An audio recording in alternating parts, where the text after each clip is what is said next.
All right, guys, welcome to Falcon Central Radio for day 3 live of the 2019 NFL Draft. I almost said 2013, pulling a Jim Brown. But we're going to be talking here. I'm, of course, Aaron Freeman, joined by my co-host, Matt Karoly. We're going to be talking, of course, through probably an hour and a half to a little bit longer. Basically, our plan is to go through the fourth round of this draft. The Falcons are scheduled to have 2 picks in the fourth round, and so you guys can get sort of our live reactions. I'm running on fumes at this point, and so I want to try to get some rest afterwards. So I don't want to do this all day, but basically, we'll be talking about what we think the Falcons are going to do. We'll talk a little bit in just a moment about what we think the Falcons have done so far with their first round picks, and their lack of activity on the second day of the draft. And of course, we'll be looking at various other teams' picks and drafts and sort of reacting to that. And of course, you guys can follow along in the chat and ask your questions, and we'll be able to answer them as they come along. But Matt, I will give you the floor because I'm now tired of talking. Yeah, I mean, a little unexpected. You thought Thomas Dimitroff, the wheeler and dealer that he is, you thought there would be some activity to talk about from yesterday. But I think this board is really setting up nicely. I mean, they mentioned it in their press conference after round one that as far as matching needs and talent goes, they're going to find some gems in rounds 4, 5, and 6. And I'm really excited because there's guys that I think that they've looked into during the pre-draft process, like Max Crosby, Eastern Michigan defensive end, Isaiah Johnson, long, tall, physical corner from Houston. Both of those guys are still on the board. Those would be my predictions to start with that I think for that first pick. We'll see what happens. I know, there was some rumors that they were looking to trade up for Quincy Williams, who is actually one of the guys that I did not know at all in this draft. And he's a linebacker safety hybrid, I guess. So maybe that's telling that's where they're going to look for that first pick. So, maybe a guy like Blake Cashman to play linebacker, another talented guy, Minnesota Golden Gopher. He's still on the board. Maybe he's the pick at 117. So really exciting day ahead, busy day ahead to be expected with Falcons having 7 picks. So I'm looking forward to getting into it, talking about it with you. Yeah, the Quincy Williams thing was interesting. I had heard of him because he went to the All-Star games, and basically I try to keep track of all the All-Star game guys just because I know pretty much every pick the Falcons make on this third day of the draft has historically been an All-Star game. I think Foye Oluokun and Wes Schweitzer were the 2 exceptions over the last 4 years. So this is where they really sort of mine the NFLPA game, the Senior Bowl, the the Shrine Game, and I don't know if they have other ones at this point in time. They used to have some other ones where guys like Akeem King and whatnot were playing. But I had heard of Quincy Williams. I didn't know that he was Quinnen Williams' brother. I had heard that Quinnen Williams had a brother in this draft, but I didn't know who the player was. And so, Ian Rappaport put that out there. I had heard earlier or on Friday night that the Falcons did try to get back into the early part of round 3, sort of putting the context clues together. I heard that they were talking to the Rams. I talked about this on the other podcast that do Locked On Falcons on today's episode, so people, by all means, go check that out. But I had sort of assumed that they were trying to go up to get Chase Winovich because where the Rams were picking was right after Ja'Kai Polite went off the board to the Jets, and sort of there was a run of running backs, and Winovich went to the Patriots about, 2 picks before where the Falcons originally had their third-round pick at pick 79. So I just assumed that was it. There's easy to assume that the Falcons may have tried many times to get up into round 3 to sort of get some defensive help. And so I think we're both on the same page as far as it's likely that we will see them address defense starting with some of these picks coming up, whether that's a corner, whether that's a linebacker, whether that's defensive line help, a defensive end, etc. I think, I'm expecting to see both of these fourth-round picks being addressed on the defensive side of the ball. But, the Falcons are always known to throw a couple of curveballs, including what they did on the first night of the draft. And, let's talk a little bit about sort of what happened on Thursday night now that we've had at least a whole day and a half to sort of sit on it and let it marinate in our brains? And sort of what were your thoughts, Matt? Yeah, I think Mike McGlinchey, the 49ers offensive tackle, kind of put it very nicely on Twitter how, when your team drafts an offensive lineman, it's kind of like getting socks and underwear for Christmas. And, in the Falcons case, when your socks and underwear have holes in them, it's much needed. And again, no one except for maybe Raekwon Gilbert, friend of the show, who was on 2 weeks ago, that predicted it, kind of expected maybe Chris Lindstrom to be that round 1 target. I had always thought, round 2 would have been great for him, but that was pre Jamon Brown, James Carpenter signings. And I think that's why the fan base a little bit maybe was taken aback and turned off, was that, you sink about $21 million of guaranteed money total in those guys, and you're expecting them to be, that's going to take care of the guard position. But, looking further into the Carpenter, at least with the Carpenter contract, there is kind of an out after year 1. He's got I think a 1 million option bonus due on the 3rd day of the 2020 league year. And then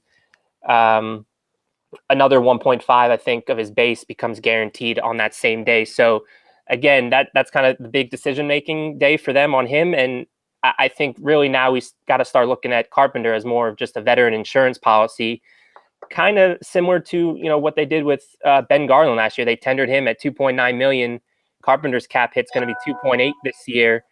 So, again, I think with a lot of the signings that they made in the offseason, it was more just to create the flexibility and not to say that they weren't going to address the position further. And they even made a point to say that just because they signed those 2 guys, they weren't done addressing the offensive line, and they proved it on day 1. And, as far as the player that they're getting in Chris Lindstrom, for me, he was my top rated guard. He's a plug and play guy, a true technician there. And, while I think me and you both don't necessarily see him maybe as the level of athlete he tested, I think there are certain aspects where you do see him smooth. And, as far as him pulling that they did with him a lot at Boston College, he can certainly, he knows what he's doing out there as far as that's concerned. So again, I think a guy that truly does have Pro Bowl potential for the Falcons at guard, and perhaps they're going to look at him maybe to be a potential Alex Mack replacement at center. I think they're going to dabble with that a little bit. I don't necessarily expect it maybe to happen, but I think they're going to look into it, and they definitely talked about that a little bit at the press conference as well. And then with McGarry, again, they're talking about getting nasty and physical, and that's what that guy brings to a T. I mean, he gives off Lane Johnson vibes as far as that part of his personality goes. And I'm for one here for it. When you got to go up against a guy like Cam Jordan twice a year, you need a guy like that. And I mean, again, he tested like a great athlete. The only, knock you can make on him is the short arms. But I think looking at his tape at Washington, he does a good job, I think, of kind of, limiting that deficiency. So again, a guy that they identified as a fit for them. And he was someone that I thought made a lot of sense at pick 45. And Dimitroff kind of talked about that's where they were hoping to get him. But as they were going through the process on Thursday, the intel told them that was unlikely to happen. And we kind of saw it in hindsight on day 2 yesterday, that there was a run on those tackles, Jawan Taylor, Cody Ford. They all went off the board. Dalton Reisner again, too, all went off the board before pick 45. So they saw an opportunity to get their man, and they don't want to let him get away. And, you can't fault them for going up and being aggressive like that. Yeah, you made a lot of great points there. And for me, at least, I went into the draft expecting them to really prioritize their offensive line. And it was one of the reasons why I thought they, to me, the safest bet, the strongest bet. We talked about this on Tuesday's show where we had Jordan Reed on, where we talked about sort of the safe bet was that they would go with an offensive tackle with that round 1 pick. And I thought it was going to be Cody Ford. And we talked a little bit about sort of why they reportedly see Cody Ford as a guard. And sort of now in hindsight with the Lindstrom pick, it becomes a little bit clearer that they did indeed see Cody Ford as a guard, but they had probably a higher grade. Obviously, one would hope that they had a higher grade on Chris Lindstrom as far as a guard prospect goes. And, for me, the talk of sort of, you mentioned sort of them having now with the signings of Carpenter and Brown, they have depth at the offensive line position, which, given some of the injuries that they've had in last season as well as towards the end of last season, is not a problem. But they probably obviously overpaid for backup offensive linemen, and it just sort of looks at a sort of an overarching strategy where maybe the Falcons weren't necessarily sort of like, we're going to do it exactly this way and it's going to all fall into place. And sort of maybe they were like, well, we don't know what's going to happen in the draft. We don't know if the offensive lineman that we want, or the defensive lineman that we may want, is going to be there or whatnot. So let's make sure that we solidify our offensive line. Let's make sure that we don't go into this draft having a glaring hole on this offensive line and then be forced to reach on a player that maybe we don't necessarily love, or whatever is the case. And I know many people will sit here and say that they still did that based off of where they took Lindstrom compared to sort of where the consensus was, where they took McGarry compared to where the consensus was. But so I think, for me, I guess the way I've explained it multiple times over the last couple of days is, I feel like we talked about this back in January, where it seemed like the best strategy for the Falcons this offseason was to create some cap space so they can go and be aggressive in March to address some of their defensive line issues.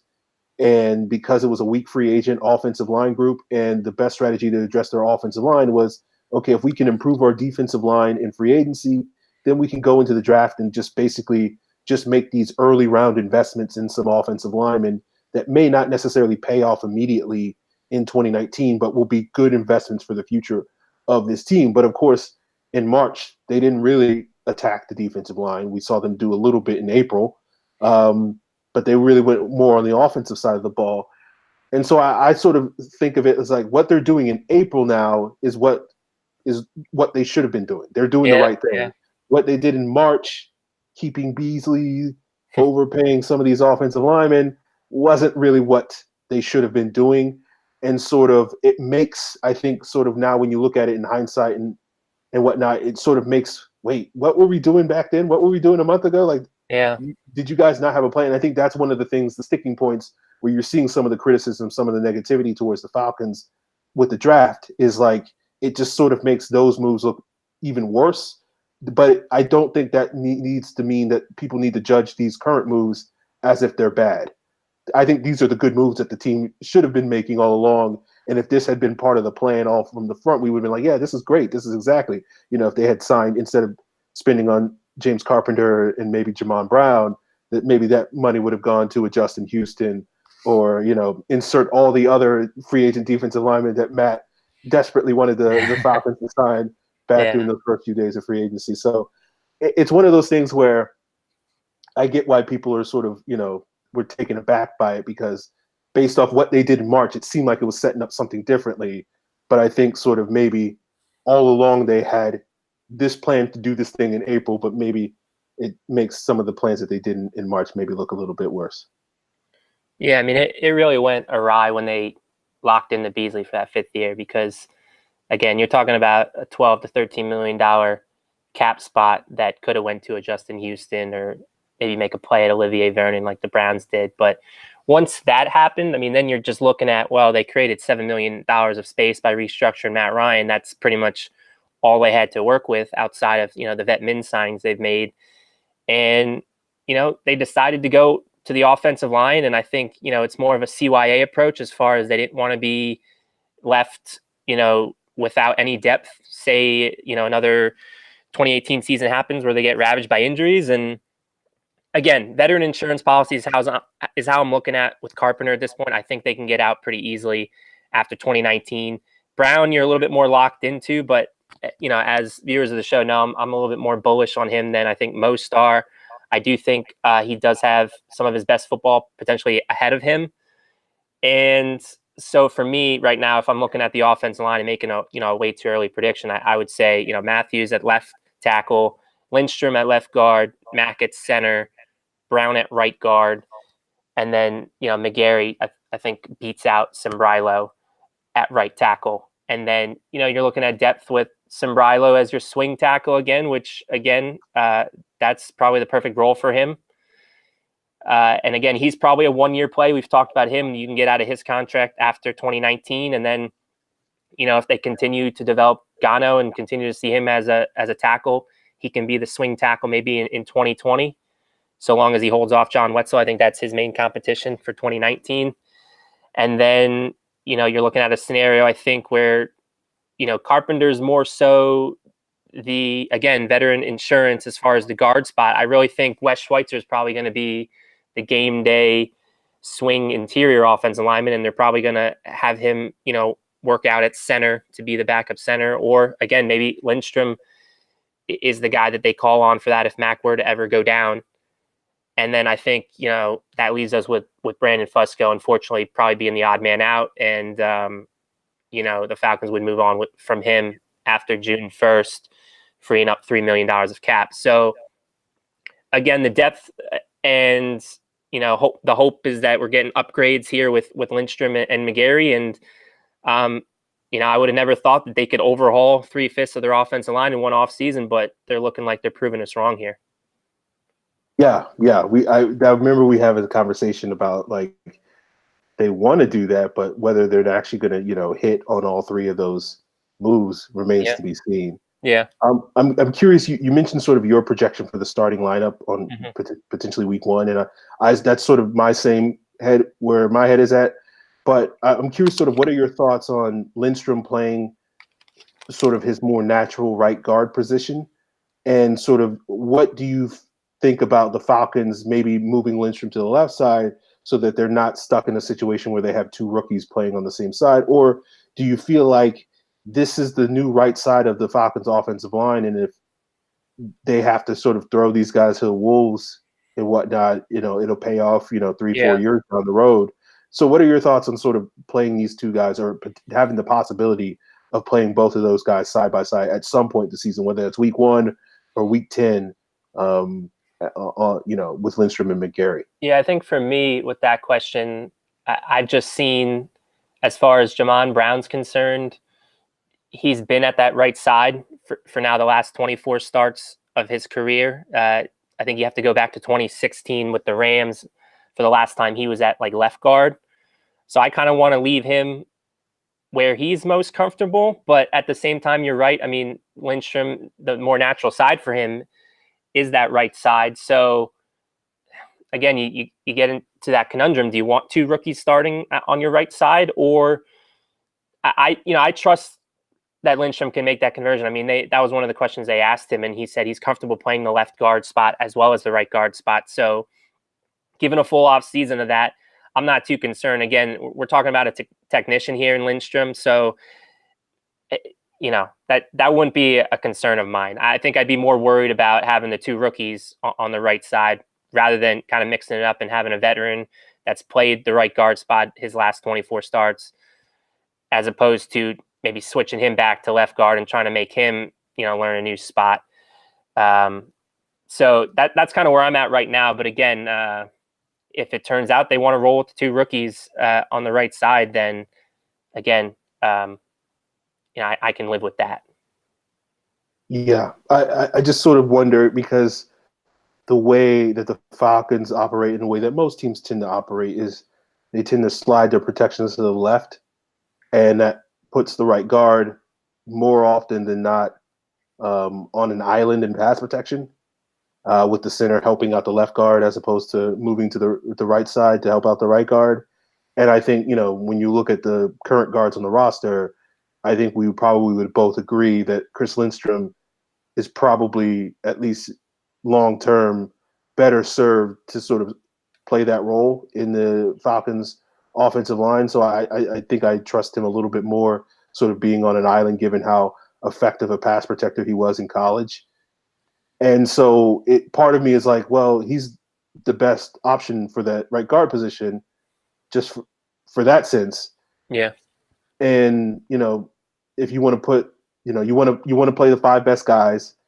And because Jamon Brown has that experience playing on the left side where he began his career, it may not be as off-putting to sort of say, okay, if we're going to start Jamon Brown over James Carpenter, who again Carpenter has almost been exclusively a left guard, if I'm not mistaken, Yep. in his 8 seasons in the NFL.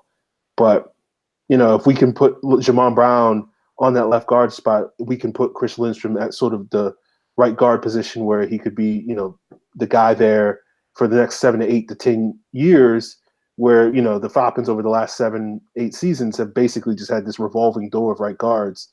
Mm-hmm. And sort of now Lindstrom comes in, plays the spot that he played, started 3.5 seasons at Boston College at, and he can be plugged and played. And all of a sudden, those issues that have been plaguing the Falcons ever since they let Harvey Dahl walk out the door back in 2011 go away. So part of me wants to see that, whether the Falcons decide to do that. Obviously, they could play Lindstrom at left guard this season, and then, depending on how Brown plays at right guard this year, they could be like, hey, let's switch it up. Let's flip it over. It's not like that's unprecedented. So Right. I'll be curious to see how the Falcons sort of play it. And I think the positive you can say right now, as long as Brandon Fusco's on the team, is that with these guys, they're going to have a lot of competition. And so the Falcons can be a little bit more open to say, we'll just have guys compete and we'll wind up starting the 5 best players. A lot of people sort of been putting out, well, Jamon Brown played offensive tackle in college at Louisville. I think that would be a mistake to put him there because I just don't think he has the athleticism to hold up there long term. Yeah, I mean, I think now with the McGarry selection, I think that takes that totally out of the picture. Yeah, I was the one saying that too, but yeah, at this point with McGarry, it's Sombrilo and him battling it out. Yeah. So, the positive you can say is the Falcons have bolstered their competition, and Dan Quinn's all about competition, and maybe the last couple of seasons that mantra has maybe slipped a little bit, and so it's nice to sort of see it come back strong in a major way on the offensive line, where they really do need to have some more competition because we've had the last 2 seasons where we've had guys competing at one of the starting spots, but pretty much everybody else has just been entrenched. Yeah. And we may have competition at 3 of those spots, those same 3 spots that Dan Quinn at the end of the season said with question marks.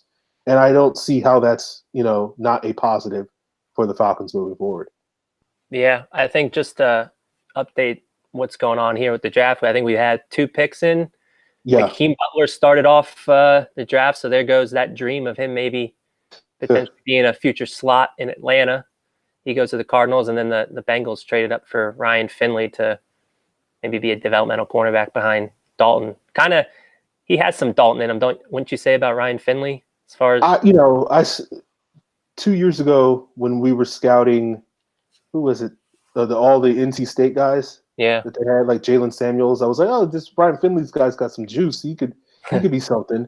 Yeah. And then this past year, looking at guys like Jacoby Myers and Kelvin Harmon and Garrett Bradbury, I was like, oh, this Ryan Finley guy doesn't have a whole lot to him. He's holding him back. Yeah. He's holding him back. So I feel like he's just kind of a backup player. And, these teams like Cincinnati and whatnot, Andy Dalton, basically the Bengals can easily get out of that contract after the season. And that was one of the reasons why people were talking about them, going and getting a guy like Haskins or whoever at the top of the draft. I'm seeing that the Saints are about to pick as well. Yeah, they traded up, huh? They weren't always at 105, or were they? I don't know.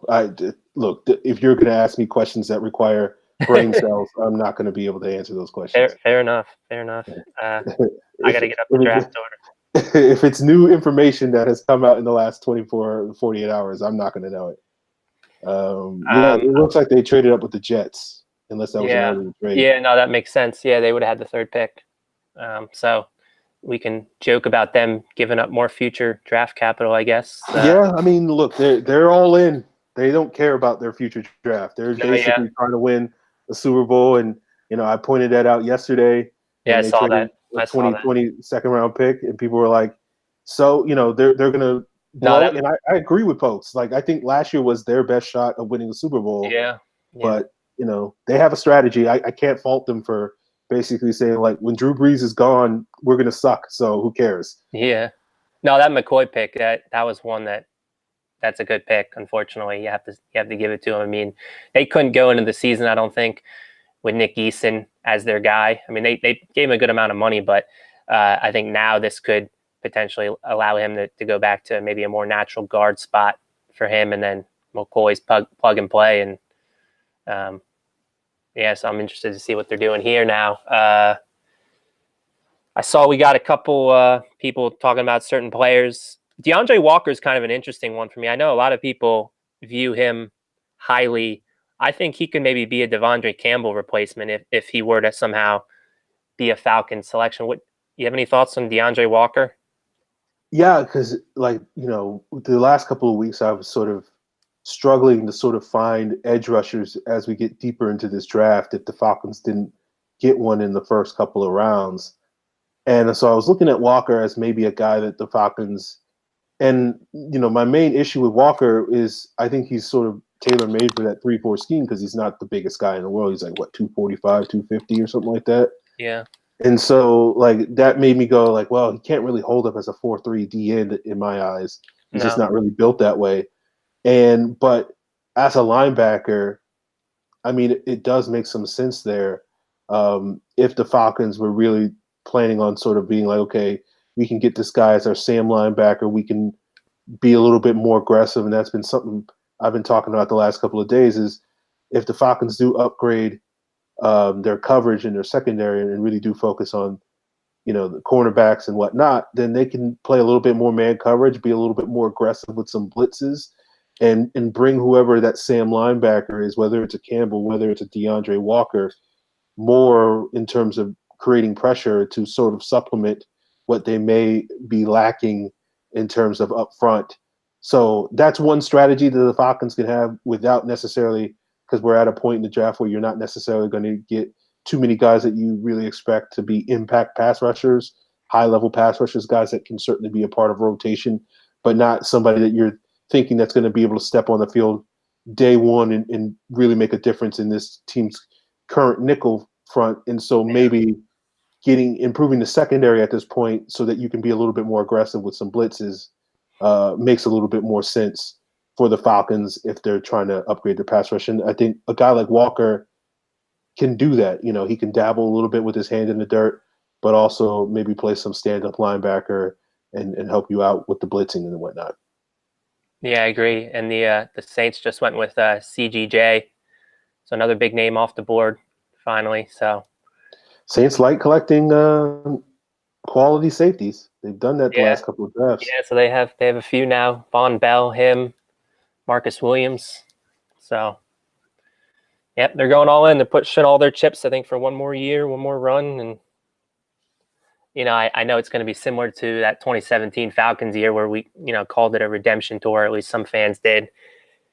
I think Saints are going to do something similar, and we'll see if they can do it or, again, they come up short like the Falcons did in Philly that year. So, yeah, they're going to be there in it. And, Atlanta's going to have to go through them to get back to where they want to go. I'm curious, do you think, looking at CGJ, who, I think it was Tony Pauline on one of his podcasts, he's talked about him having some character question marks or whatever, and teams were concerned about that. Yeah. And so that seems to suggest why I thought, okay, well, at least enough teams sort of think there's some smoke there, where that's why he fell, because I haven't heard anything about injury. But right. I'm curious, he has the sort of versatility. That's one of the reasons why he was one of the more highly rated safeties in this draft class. Could you see them putting him in the slot as opposed to guys like Patrick Robinson and PJ Williams, that was a problem area for the Saints last season? Yeah, I think he definitely has that slot capabilities, and Falcons certainly took advantage of it with Calvin Ridley going up against their third cornerback. So that could certainly be their thinking. Again, he's a chess piece type of player, so I think he would likely serve though as an upgrade to their slot corner at the moment.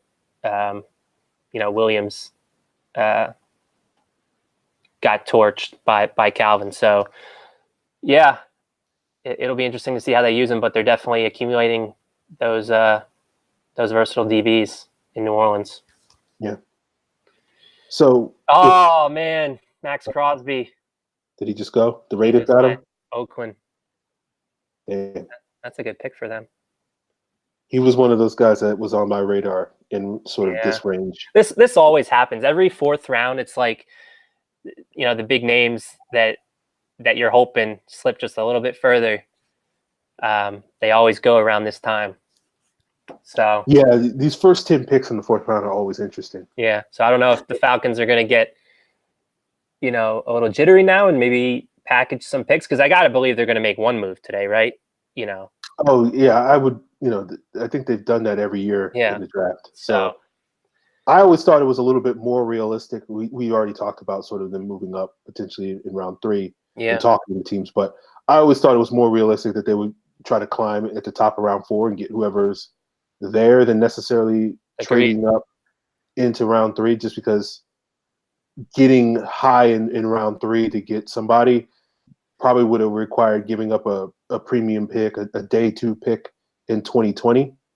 Yeah. So I'm not too upset that the Falcons didn't give away what could potentially be a starter next season to get somebody that I don't necessarily like. I'm looking at this roster and I'm not so sure where a guy's going to start for this team.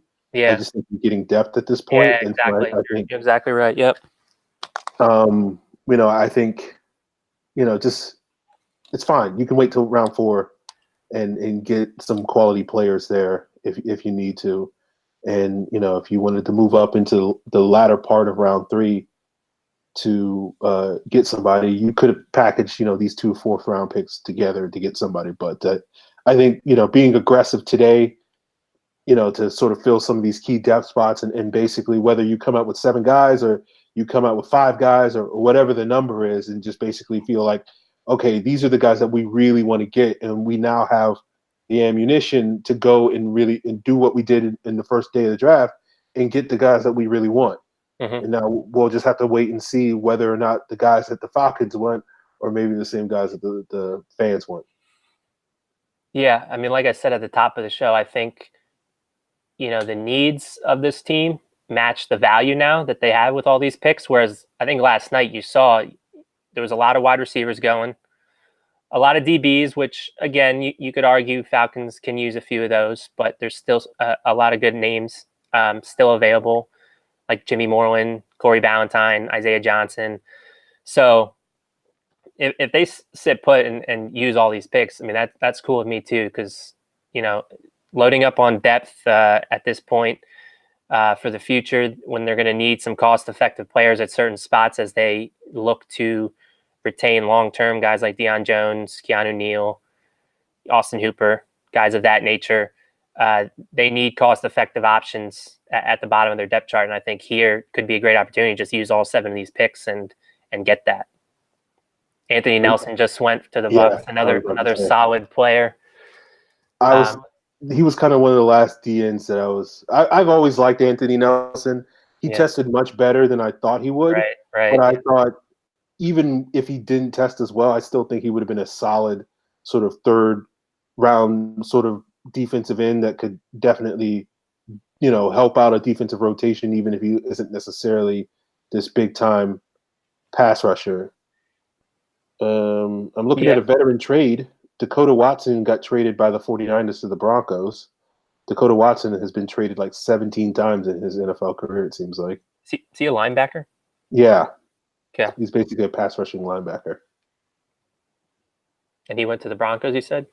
Yeah, that's what Adam Schefter just tweeted out for a 5th round pick. Interesting. The 49ers traded Dakota Watson and a 6th round pick, number 212, to the Broncos for a 5th round pick, number 148 per league source. I see someone was asking top 3 running backs, which again, people continue to push the running back narrative. If there's one name that, other than perhaps Rodney Anderson, which not a whole lot of coverage on him, I guess, and Bryce Love due to the injuries, but another name that I saw is still out there I was kind of shocked by, because from what I remember, he had a great combine, but Justice Hill. I think if you are looking for a home run hitter, which is sort of what Tevin Coleman represented with his long speed, I think Justice Hill could be that guy. But again, I really don't want to see a running back. I'd rather see them go in a multitude of different directions. But that's one name where if he was the pick, I'm not going to hate it. Yeah, I mean, look, my stance on the running back position is most of the running backs I have watched, which I have watched few of them, I have liked what I've seen. Yeah. And so I felt like if the Falcons were to draft a running back, I'll probably pop on his tape and be like, yeah, I kind of like this player, even though I don't like the value. I don't like necessarily it, you know, whether that I felt like that was a really need position because I do feel like with Ito Smith, with Brian Hill, the Falcons have some young, talented running backs on the roster that I think should be given the opportunity to develop. And so if there are concerns about the running back position, then I say, go out there and sign a Jay Ajayi in training camp or whatever, or kick the tires on a veteran guy that is going to come in and immediately give you some value, not somebody that you're hoping is going to be, you know, or we know rookie running backs aren't going to necessarily. It's not to sit here and say that they don't help out teams because they obviously do, Yeah. but like they have some glaring weaknesses, and like so if I think most of the running back issues is because people don't trust Devontae Freeman making it through an entire season. And if that's the case, which I Yeah. understand, um, like the main issue is, let's say if Devontae Freeman gets hurt, I don't think the running the football is really the thing that the Falcons are going to be missing with Devontae Freeman. No, like that's not a shot at Devontae Freeman or whatever, but like you're not expecting with your backup running backs to have this, dominant run game. The real concern there is your pass protection because right now Devontae is the most reliable pass protector. Ito showed some flashes last year, but Hmm. wasn't great. Brian Hill was a talented pass protector in college, but again hasn't had that many opportunities to do so in the league. And so if you're going to lose Devontae Freeman, I'm not worried about being able to run the football 20, 30 times a game. I'm worried about when we start to pass the ball, 30, 40 times a game, who's going to be standing next to Matt Ryan and who's going to be able to pick up those blitzes. Yeah. And so to me, adding a rookie is not going to help that. That's not going to solve that problem because rookies are notoriously bad in pass protection. I wonder if Uh, they'd use Luke Stocker at all in that role, because I know, it's been talked about as a fullback role for him. So, if Devontae were to go down, maybe you'd see him in that capacity. Because I think you're right. I think that's the main concern anytime you're talking about young and experienced running backs is the pass protection aspect of the game. It takes a little bit of an adjustment for them to learn that. So, but that would be you know, my suggestion that maybe that's what the team would look at if that were to happen. Because again, you'd still have the threat of him sort of out of the backfield to account for from a pass catching standpoint. So it's not like you're just, all right, he's in there just to block. He would be, but again, he can offer you a second dimension as a pass catcher. But yeah, again, Ito Smith, I think they prioritized him last year. When they could have taken a D lineman, they used their fourth round pick on Ito Smith. So they think highly of him. He delivered when he was called upon in relief of Devontae. I think Brian Hill, another guy that they were fortunate to get back, showed flashes in that Carolina game and towards the end of the season. So I think he's afforded an opportunity to continue to show what he can do. And then, you brought in Kenyon Barner, who could be a third down back for them. So again, I think they're somewhat set. The worry is what's Devontae Freeman's health like. So, if they do take a running back, then that's an indication that they're not, they don't think that he's that far along in the process, I guess, with the rehab. But if they believe he is, then there's no reason to really take a running back in this year's draft.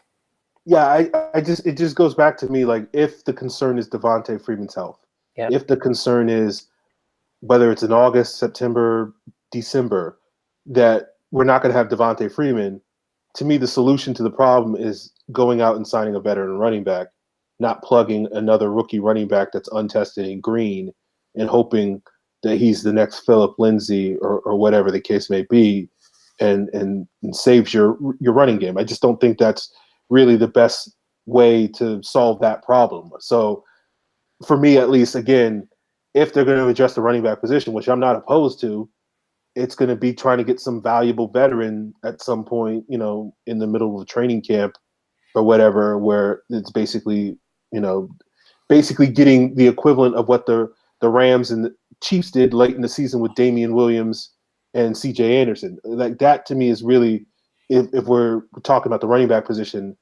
that's my concern. So that's part of the reason that I'm just like drafting a running back is just kind of just throwing something like, again, it's investing for the future potentially, but like I don't think it's going to solve the issues that I think people are worried about in 2019. Mm-hmm. So Joe Jackson was a name also thrown out in the chat, and I think he's kind of interesting, just from the standpoint that he's from Miami, and I guess Simpson, the new offensive line or defensive line coach, was his coach at Miami, if I'm not mistaken. He's a guy I've liked. Kind of, didn't test well, but as far as the production goes, he was up there with some of the best pass rushers in his class as far as pressures were concerned. So he's a name that, again, they have more intel on him than some of the other teams. And I know that there was something out there with him on maybe the attitude or off the field stuff. How would you feel about Joe Jackson in a Falcons uniform next year? I'll be honest with you. I didn't watch a ton of Joe Jackson this season. Yeah. He was one of the guys I studied in the summer. We got a trade. Sorry. We got a trade. Falcons. Okay. 111. They traded with Detroit, which, again, I wish they could have made that trade on day one, but, I digress there. All right. Who do you think? The 49ers just took a punter, so the Falcons are going to trade up to get their punter of choice. Punter. Wait, did they really? That's who the 49ers took at 110? Yeah. Oh, man. So, all right, so the Falcons are on the clock a little earlier than we expected. Yeah, so, I mean, they're leapfrogging Washington and Baltimore. I don't know who's at 114, but reading the tea leaves there, what type of player do you think Washington or Baltimore was seeking? I don't know. Washington or Baltimore? Let me see. I mean, Baltimore's kind of set at, or maybe linebacker. Maybe Baltimore wants to get their. Yeah, they definitely need to get a C.J. Mosley replacement. Blake Cashman coming in. That would be kind of a very Falcon-y, go linebacker this early. But Blake Cashman, very instinctive, tested well. Might be a little bit awkward for Devondre Campbell, seeing that another Golden Gopher might be taking his job in the future. But I think he was standing for. He was. That's why I said it might be a little bit awkward. He's standing for him, and then he's gonna come in and take your job, Dre. I mean, so we'll see what happens here. But yeah, my buddy Arista, who's actually the guy in the chat there that made the comment that the Falcons are going to trade up for Amani O, because he knows I'm not the biggest Amani O fan. He's a Lions fan, so. Mac Wilson out there? What? Mac Wilson hasn't been drafted, has he? No, I mean, maybe he's an option. I mean, if you get Mac Wilson at this point in the draft, I think I like Mac Wilson early on, and then I haven't watched him in a while, so the stuff that's being said about him, people think he should have went back a year, but clearly in coverage, I think he can thrive. And look, he's a fast linebacker that apparently misses a lot of tackles, so he'll fit right in with the Falcons. Yeah. So, but what was I gonna say? I was just gonna say random stuff about the Lions. They have such a weird drafting philosophy as far as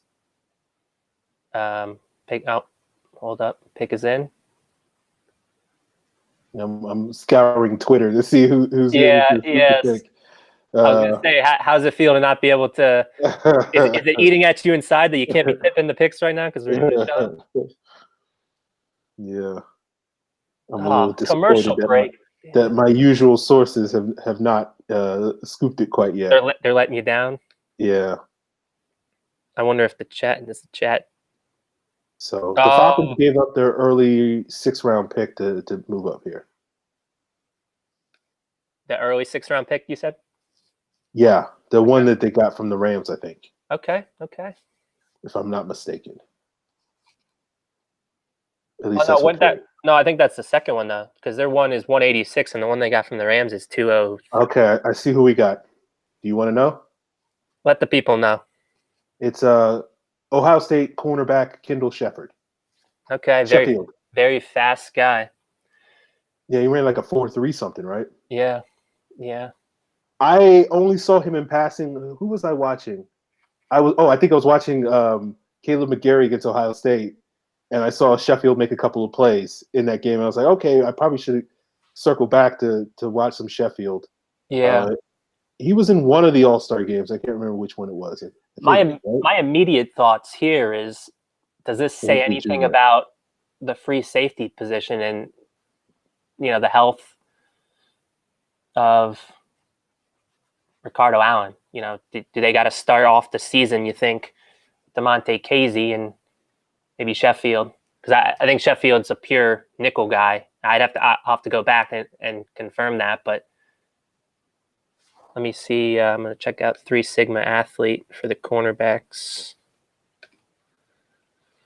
Yeah, I again, guys, I don't know enough about Sheffield because I didn't do as much homework. But he popped in that Washington game in the Rose Bowl where he made a couple of plays when I was watching Caleb McGarry, and I was like, hey, this Sheffield guy is making some plays. He's hitting some people. So that's basically all I'm judging on. So I have a generally positive vibe off of 3 splash plays I saw on a YouTube cut up. Yeah, almost 6 feet tall, I guess. 190 pounds. I want to say that close to 32 inches, 31 and a half inch arms. So that's, close enough to their threshold. I want to say that he had some second round grades. Ooh, 6'9", 3 cone. There's that Thomas Dimitroff 3 cone. And a 39 inch vertical. So yeah, I mean, all right, maybe I shouldn't be writing them off for purely a nickel guy.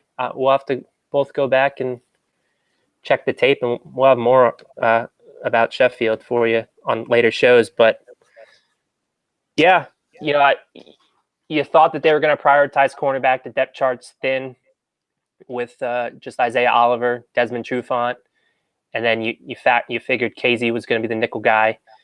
But beyond that, you just have a veteran insurance policy in Bleedy Ray Wilson. So they definitely needed to add to that, and maybe they'll continue to do that later today. But yeah, Kendall Sheffield definitely fits the mold of fast and, based on what you were saying, Aaron, I guess physical corner too. Yeah, I'm looking up his numbers. Basically, he played 2 years at Ohio State because Ohio State has basically nothing but 5-star prospects all across their roster, and so basically you don't get to play until like your sophomore or junior year. And so he wasn't an all-star game guy because he was an underclassman. This past season had 2 picks, 6 pass breakups, 2 tackles for loss. I know Tony Pauline had him, I think, in his top 10 cornerbacks. Oh, okay.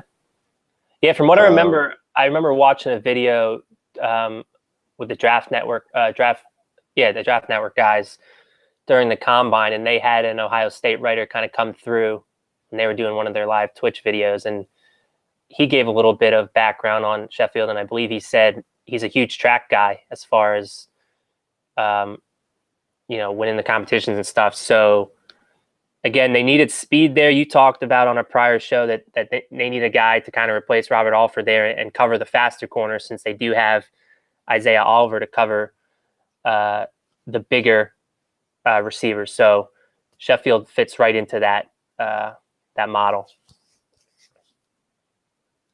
Yeah, so see what they're getting a speed guy, and that, you're right. That's basically what I've been talking about, where that's the one, when you look at this cornerback group, you're worried about all the track guys that the Falcons are going to face at the wide receiver position, the T.Y. Hiltons. Didn't the Colts also draft Paris Campbell this year? Yeah, absolutely. You got Will Fuller for Houston. You got, just going off the top of my head, thinking of all the fast guys. Obviously, the Saints have, Traquan Smith. Is Ted Ginn still there? Yeah. Brandon Cooks in LA Rams. They got the Rams on the schedule. There you go. Tyler Lockett, Seattle. The Yeah. Cardinals got Andy Isabella. Yep. Obviously, he's going to be more of a slot guy. Yeah, so they're putting sorry to interrupt, but they're putting some of his track and field background. So 2x 110-meter champion in high school, 300-meter champion in high school, ran the 60-meter dash in 6.663 seconds for Ohio State, which was a school record. So again, fast, physical corner. I This is a good pick for Atlanta. And the other thing you like, and this is one of the reasons why I had my eyes on guys like Isaiah Johnson Yeah, and Corey Ballantyne, is that track background makes him perfect to be a gunner on the punt team. there you go. And you're looking to replace Justin Bethel in that role across from Russell Gage. So Yep. getting a fast guy, and particularly a corner like this, makes a lot of sense to sort of pencil that guy in for that role, being the front runner to be sort of the Justin Bethel replacement at the cornerback position. And obviously want to have a little bit more ability as a defensive cover guy than maybe Justin Bethel showed these last couple of years to sort of impact there. And because you're basically, as the fourth corner, you're one twisted ankle away from being a starter on this team. And that's been an area that's, the depth is very thin. I know a lot of people are, all in on Bleedy Ray Wilson, but I like Bleedy Ray, but I don't want him, if we're playing him, I feel like too many things have gone wrong. He's a guy that we stash on the back end of our 46-man roster so that we can win games and bring that good luck from the sideline. I don't want him on the field.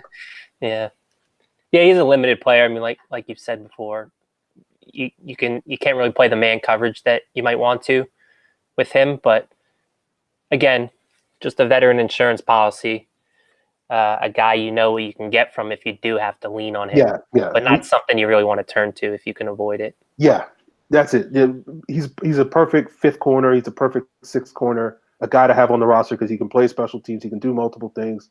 Play the slot, play outside, play special teams.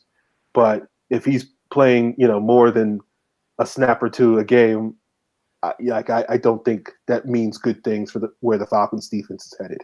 Yeah, and again, for people that might be concerned about this pick, right now he's going to be the fourth corner, assuming the health checks out for guys like Ricardo Allen and Keanu Neal, and they're again your starting safeties. The plan is to have DeMonte Casey be the nickel. You got to get him on the field. He earned it this past season with his playmaking ability. So Sheffield again has time to develop. Can be a special teams contributor, like Aaron mentioned. He's not a guy they're going to throw into the fire right away. So if there's parts of his game that he needs to work on, he's going to get that opportunity. Yeah. So Baltimore went Justice Hill. So there's that home run hitting running back potential. If the Falcons were going to dip into that position, he went to Baltimore the pick after. But yeah, giving up 186. All right, that's fine. So now they're down to one second round pick, 203, which was kind of the range, I guess, last year. They got Foy Olakun, linebacker. So again, I wrote at Rise Up Reader, a guy named Ulysses Gilbert from Akron, who reminds me a lot of this year's Foy Olakun. He could be available there at that 200th pick if that's what they wanted to do. I do expect. Well, I shouldn't say that. I think they could punt on linebacker in this class. I think as far as positions that they need to address, I think you got to be looking for an edge rusher. I think next pick, the names are starting to, dry up. Joe Jackson's still there. Christian Miller is a name I think that's underrated from Alabama. Charles Omenihu, who I know a lot of fans like. He's still out there, a bit of a tweener.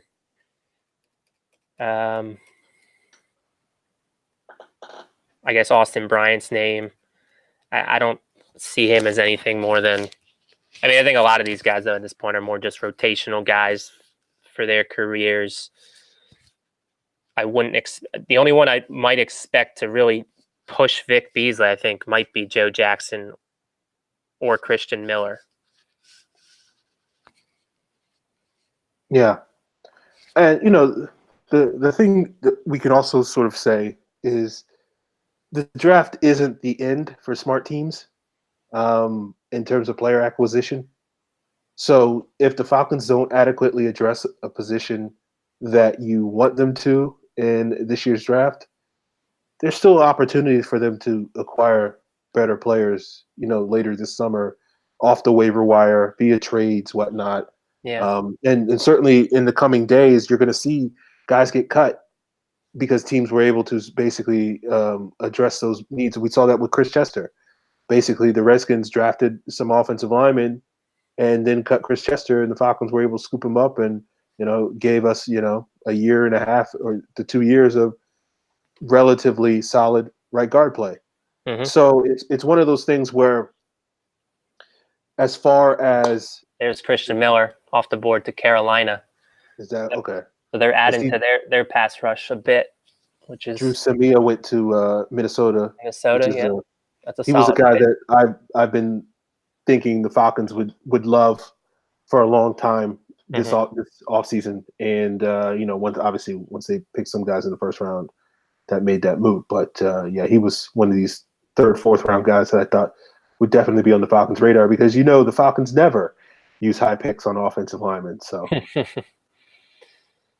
yeah.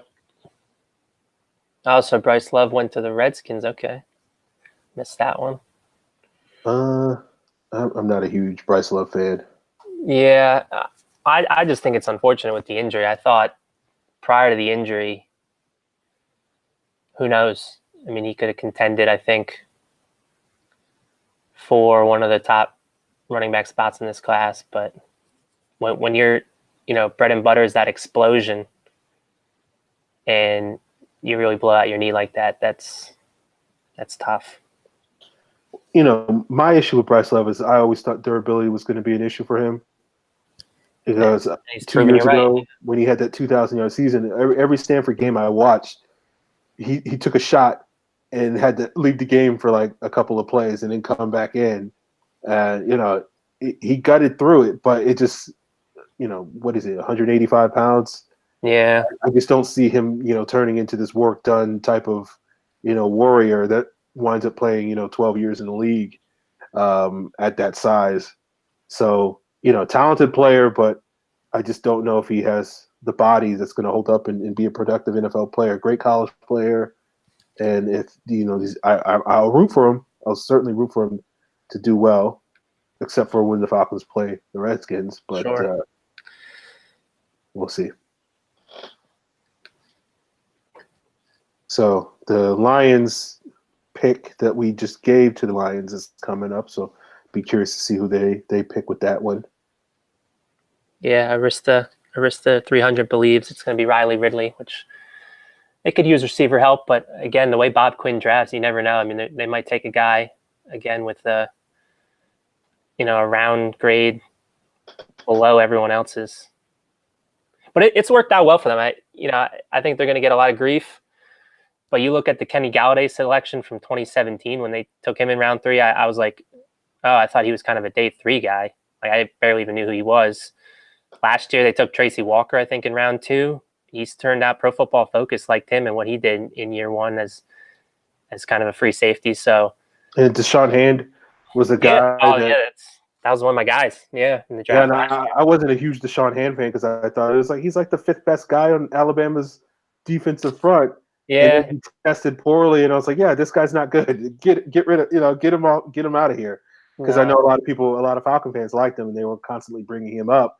And then he went out and played really well, and so that sort of is one of those things where in the back of my head it's like, oh yeah, like there are some guys that are good, and then they don't test well, and then we sort of be like, oh, they're not good, and then they come into the league, and it's like, yeah, athleticism isn't the end all be all. Testing isn't the end all be all, and you can get production. Well, he was a 5-star recruit coming out of high school, so the talent was always there. But based on my research looking into him, he sacrificed a lot for the good of the team, and Nick Saban, backed him up and gave him a glowing stamp of approval. And I think that was all I really needed to see and hear. I mean, he actually didn't test too badly though. I'm looking back at the Spark ratings. I mean, for 297 pounds, he ran a 4.83, which in a 1.7 split. I mean, I saw the traits in him, and again, I think too much during this time of the year, people look into the production. And it's like I like to scout more the traits rather than the production, because production can be affected by a variety of different factors, whether it's scheme, uh, again, talent around the players. There's a variety of different things. So with him, it seemed like he took on a role for the better of his team to help out the teammates around him so that they can produce. And again, if given the right opportunity, again, I don't. That's why again I was kind of. I know Rashawn Gary is another name where he's getting scrutinized because of his production and effort, but the guy's got undeniable traits that you can't teach. And I think not enough was made about his injury this past season. Like, I mean, he played through injuries. You know, the medicals, I get that, but if teams are willing to pass him on the medicals, you can't find a guy with his level of traits. And again, I don't know if necessarily now the fit in Green Bay is great for him because I guess they're listing him as a linebacker, but in the right opportunity, a guy with traits like his can flourish at the next level, despite what the production or box score indicated in college. I actually like this. Not Deshaun Hand. Rashawn Gary is a linebacker.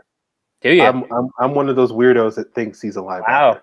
Because I looked at him, you know, going into the season, I was like, oh yeah, he's an oversized defensive end. He should be playing some 3-tech. And then I watched him this past season, and I'm like, every time he moved inside or every time he tried to stunt inside, he didn't know what he was doing. And then he was basically just a speed rusher off at the DN spot, but doesn't necessarily have the elite speed, the elite bend, or whatever, given his size. I kind of think of him in the same way I think of Vic Beasley, which is he doesn't really know what he's doing, but he's a great athlete.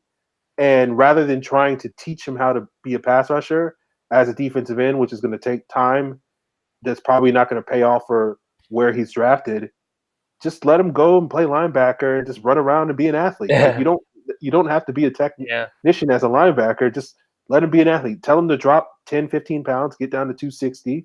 I mean, Ryan Kerrigan was basically a 275-pound D end at Purdue his last year. He slimmed down, tested well. You know, Kerrigan was much more of a polished technician and whatnot coming out of college. But it's one of those things where it's like, I think too often, and we see this with the Solomon Thomas stuff, I think too often people sort of say, like, this is what the guy is, and we can't mold these guys. Like, my thing with Solomon Thomas was, okay, he was a 278-pound, you know, defensive tackle, which is quote unquote too small to be a T tackle, but he was a sophomore. And I was like, he's going to add, if he stayed in school for 2 more years, he's going to add another 15 pounds and come out 2 years from now, be a 295-pound defensive tackle. And we're going to be talking about him as like an Ndamukong Suh type of player. But because he came out as a sophomore, he hadn't added all that weight that guys tend to add as they go throughout their college career. And people are now putting him as a defensive end, which he's not. And so now they're looking to move him, and now everybody's like, oh yeah, he's better rushing on the interior than he is rushing on the edge. And it's like, yeah, we all saw this in college, but because he was a 275-pounder that tested like a DN, people were like, oh, let's keep him as a DN. And I just think too often we make these mistakes with these players thinking we can't change them once they get into the league. We can't mold them into better versions of themselves. And I think with Gary, get him to drop 10, 15 pounds, get him down to 260, and make him an outstanding linebacker where he can just run around and be the athlete that we know he is. Right. No, I mean, that logic makes sense comparing him to Beasley. And, you know, I know if you would have had a do-over on that, I'm sure you would have said Beasley. And again, maybe were you back in 2015, I guess, saying Beasley should have been a linebacker to start with? Or I was saying basically you try him as a Leo the first year, and if he takes to it, then you keep him there. If he doesn't, then you can do what the Seahawks did with Bruce Irvin, which is moving the linebacker. And it looked like that's what the Falcons were going to do, but you know, it didn't necessarily they couldn't work out in the way that they And going back to Solomon Thomas, I think that brings me to like Charles Menhu, because I see him kind of in a similar light where I don't necessarily know where to play him if he were to be a selection for Atlanta, because he kind of came to the combine and he didn't really know what to do as far as should he cut weight and be a DN or should he bulk up and be a defensive tackle. He kind of just stayed right in the middle there and kind of tested as such. And I'd be confused on what to do. Like I was sort of like right now is a great value for him. I was like, I wouldn't have pulled the trigger any sooner than round 3 on him. And it's because of those types of things where I don't know what's the best role for him. What's your take on Amenahu and how you would play him? I'm in the same spot. I don't really know what to do with him. Like, Yeah. because I will see reps where I'm like, oh, that's a D end. And Yeah. then I'll see reps where it's like, oh, that's an interior guy. Hmm. And then I don't know. Like, he's I'd one of probably those guys. start. Yeah, I'd probably start him out at strong side defensive end, and yeah, I'm worried he's no more than Derek Shelby would be sort of as a player. Like, He's kind of stuck in like I'm not saying they're the same player, but he's kind of stuck in that same place that Malachi Goodman was when the Falcons drafted him. yeah, Because Malachi Goodman was this, basically he was a 3-4 defensive end at Clemson with these long arms and was like 275, 280 pounds. That was good against the run, but flashed these traits that you liked as a pass rusher. And I remember writing up a scouting report of him basically saying the Falcons need to decide, do they tell Goodman to bulk up and be this 3-4 defensive end that they seemingly want him to be, or if they want to get the most out of him as a pass rusher, tell him to drop 10, 15 pounds and be this quick guy. And you look at Goodman's career under Mike Smith and under Dan Quinn, they kind of asked him to do both. There was I can't remember exactly what season, but there was one year when they told him to slim down. We're going to have you rush on the edge. I think that was in 2015 with Quinn. And then under Mike Smith, it was bulk up and whatnot. So it's one of those things where you can wind up ruining a player's development because you're trying to do different things with him that aren't necessarily working out.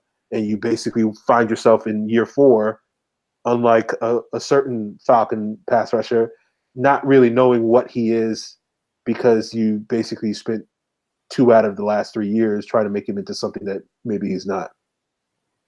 yeah, I totally agree. I see one of your interior offensive linemen just went to the Patriots. Who's that? Yolta Froholt, weren't you on? Yeah, no, yeah, I didn't see that he went. Yep. Well, at this point, given that they Yeah. double dipped at offensive line, it might have been a little overkill. He would have been perfect for the Ben Garland role, and then you'd have a better idea of who the backup center might be. But I think at this point, you're looking at a combination of Schweitzer, perhaps Lindstrom, perhaps Fusco if he miraculously sticks around, since he played center in college, and I think he's a smart enough guy where he can adapt at this point in his career if that's what they wanted to try him at. But yeah, I think they're good at offensive line at this point. I wouldn't expect to see another one, but we'll see what happens. The Lions, for those of you guys that missed it, took with the pick that the Falcons traded away Austin Bryant, defensive end for Clemson, and he was a guy that I know some Falcon fans wanted. Sort of what's like the fourth wheel in that Clemson front. Yeah. I mean, you can just tell some of these GMs that pick, you know where they came from. Like another Patriot-esque type move, you could see them liking Bryant and plugging him in that rotational role. And, perhaps an overlooked guy, like you said, the fourth wheel that was productive. Was he productive because of just the guys around him? But again, in the NFL, he's going to have a good defensive front around him in Detroit with Snacks and Deshaun Hand and now Trey Flowers. So I could see him being a good complementary piece along opposite Flowers at this point. So Yeah. Not a bad selection by Detroit there. And I'm trying to look up to see what how many stars of a recruit he is, because we were just talking about Deshaun Hand going to Detroit. Yeah, that's a good point.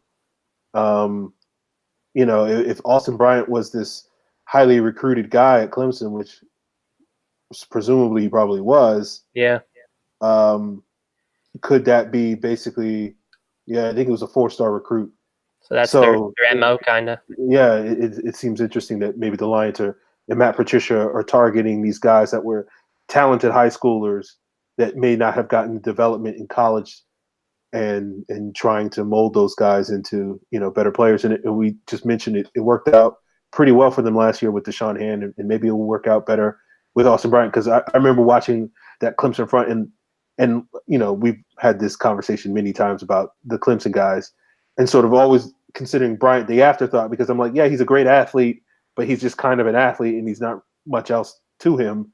And you'll see him make these great athletic plays, and you're like, oh, this guy's and people were talking about him last summer, like, oh, they got 4 first rounders. Like Austin Brown's not a first rounder; he's a 4th rounder. That's what he is. But he's a really good athlete. And so I think this is the point in the draft where getting a guy like him makes a lot of sense for a team, particularly like a Detroit, who's trying to replace Ziggy Ansah and trying to get some juice on that pass rush. Yeah, and he's another one that's still out there. I'm curious to see where Ziggy falls. I thought maybe Buffalo, and I guess they haven't necessarily addressed their edge for the future or the present. So I don't think it's a name the Falcons fans should really worry about. But who knows? Maybe depending on the contract. Yeah, I know they're getting what, $6 million from the Schrader deal. They're getting potentially another 3 you mentioned from if they decide to part ways with Fusco in June. Mm-hmm. So I mean, $9 million is, and if they get the Julio Jones deal done in the next couple of months, that could free up a couple more million if they're smart with that. So they could, scoop up a Ziggy Ansah and then Ndamukong Suh if those guys are still available in June. I don't necessarily know how optimistic I'm going to be, but I know in the case of Ziggy, he is a guy that the reason why he's not signed right now is due to injuries. And I'm assuming with Suh, it's just basically because no one wants to pay him $15 million.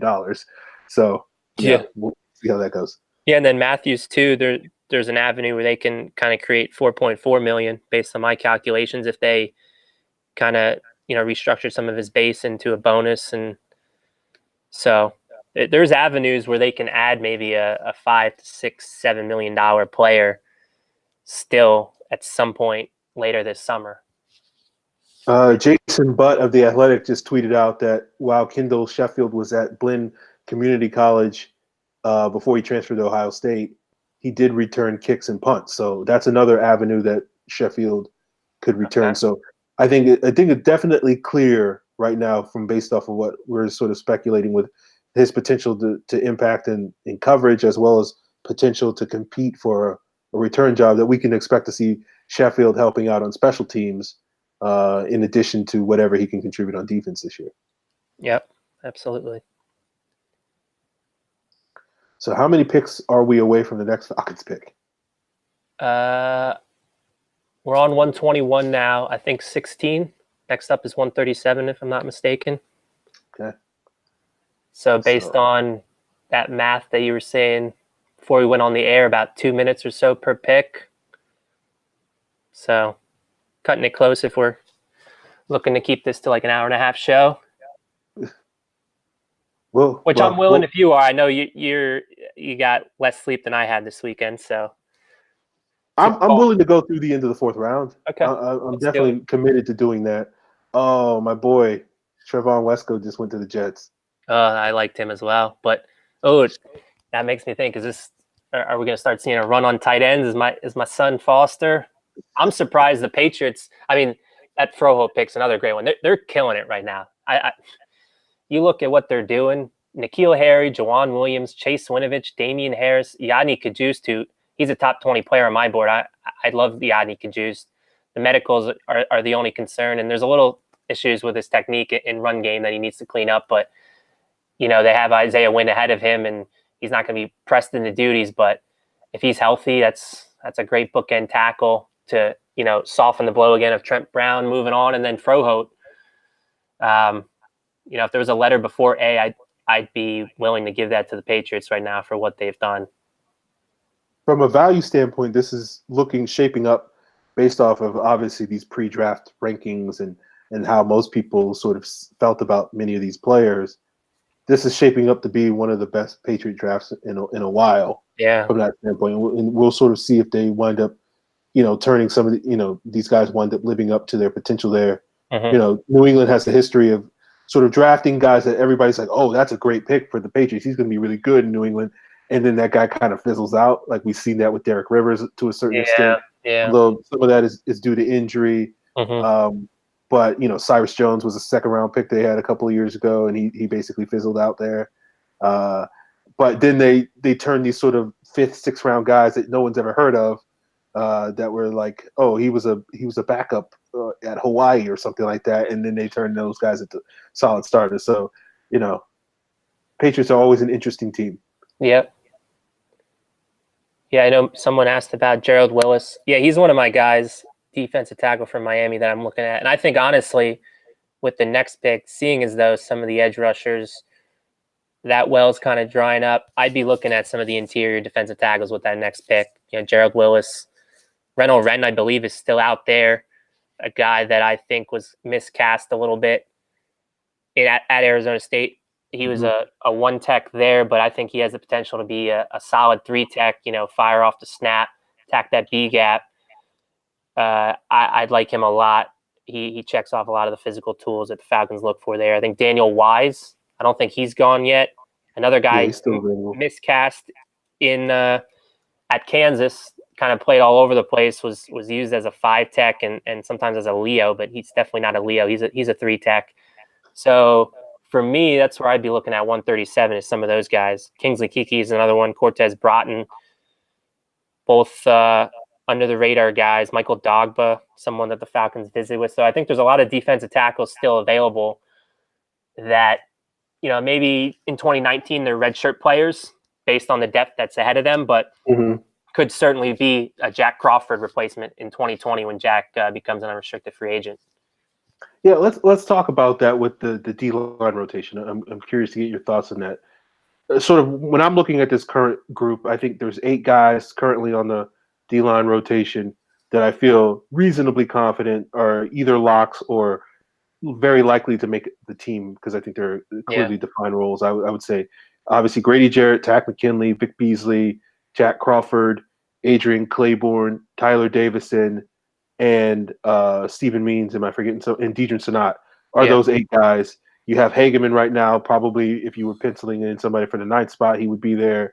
Then you have guys like Chris Odom, Mike Bennett, Justin Zimmer sort of scrapping it out potentially for a 10th spot. I don't know if the Falcons are going to keep more than 10 D linemen, but you never know. If guys show up in training camp and really impress and the Falcons say, hey, look, this guy's too good to let go, particularly for a team that's had issues on their D line in recent years.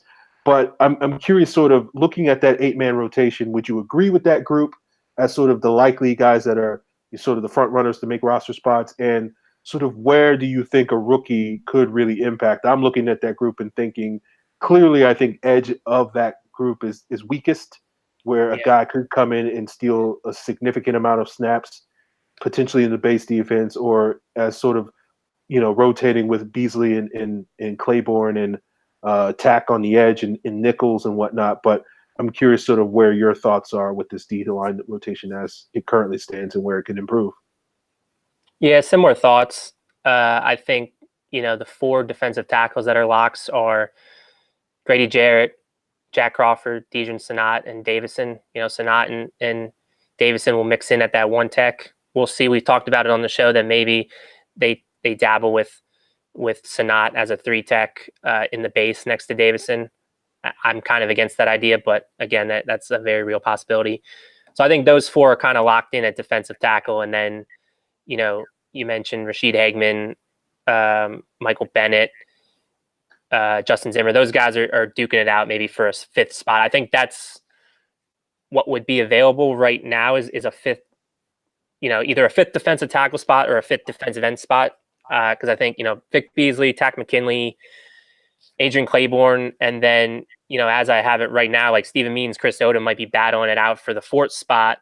So again, I think we got one more defensive line spot up for grabs on the 53-man roster. I think they're going to carry 9, which is historically what they've done. But again, looking at this class, I would agree. I think edge needs the most help, but based on the guys that are available, I don't want to just reach for a guy when I think I can take a guy like Cortez Broughton or, you know, Kingsley Kiki or Gerald Willis, guys that, you know, might not necessarily have a huge role in 2019. But again, you're looking at Jack Crawford's a free agent. You know, Rashid Hageman's on a 1-year deal.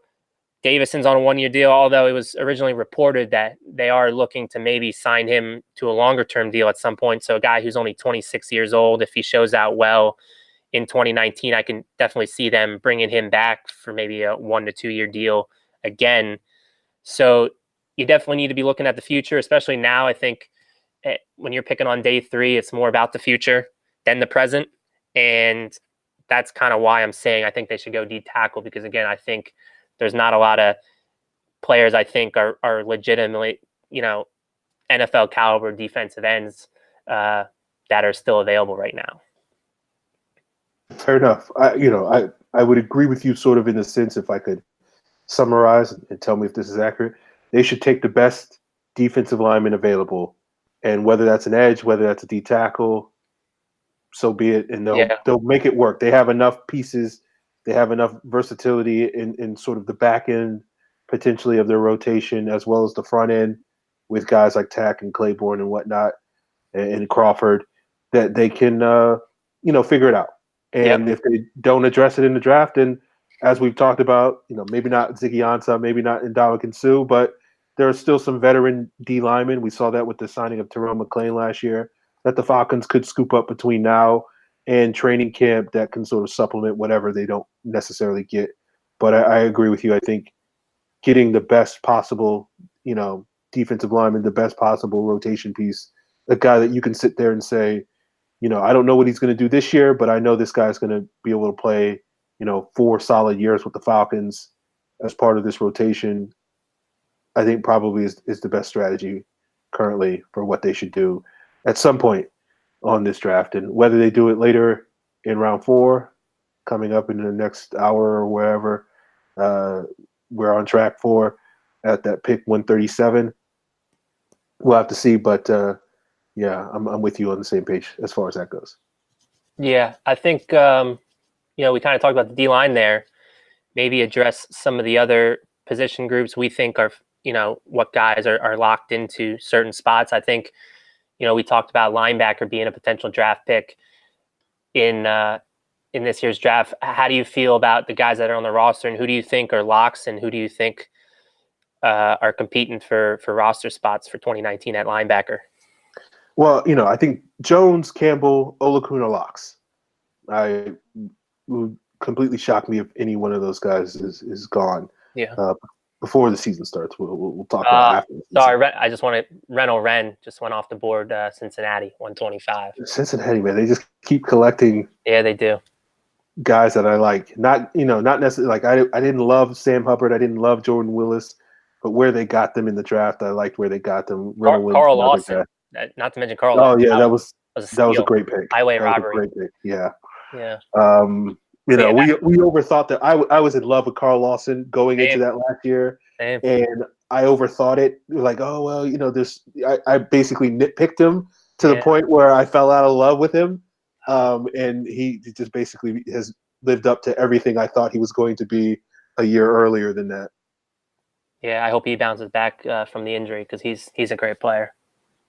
But going back to the linebacker conversation, I think Ishmael, Carter, and Riley are relatively safe.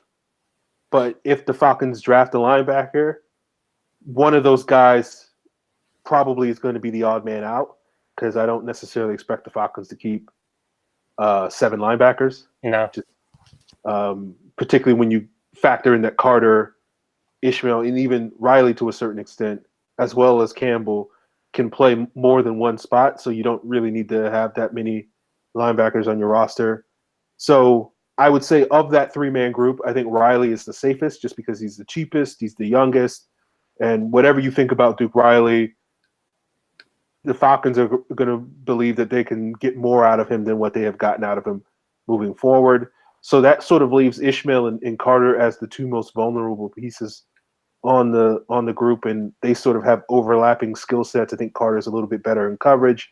Ishmael's a little bit better against the run.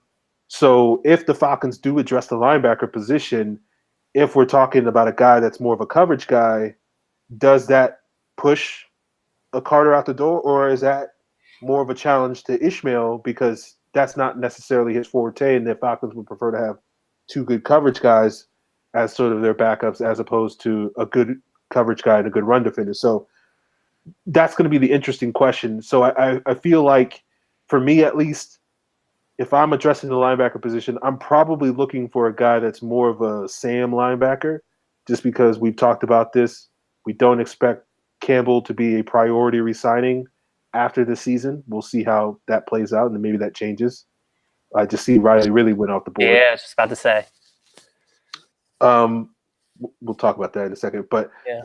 my last point in linebacker is I think having a body at that Sam linebacker spot that is in basically the same mold as a Foye Olakun, where a late round guy that you can basically say, hey, we can plug this guy in and get valuable snaps out of him. Because you got to remember, until they moved Campbell to that Sam linebacker spot, the Falcons were basically just scraping the bottom of the barrel at that Sam linebacker spot with guys like Philip Wheeler and Yeah. O'Brien Schofield. So it's not necessarily a position where they need to get the best player at.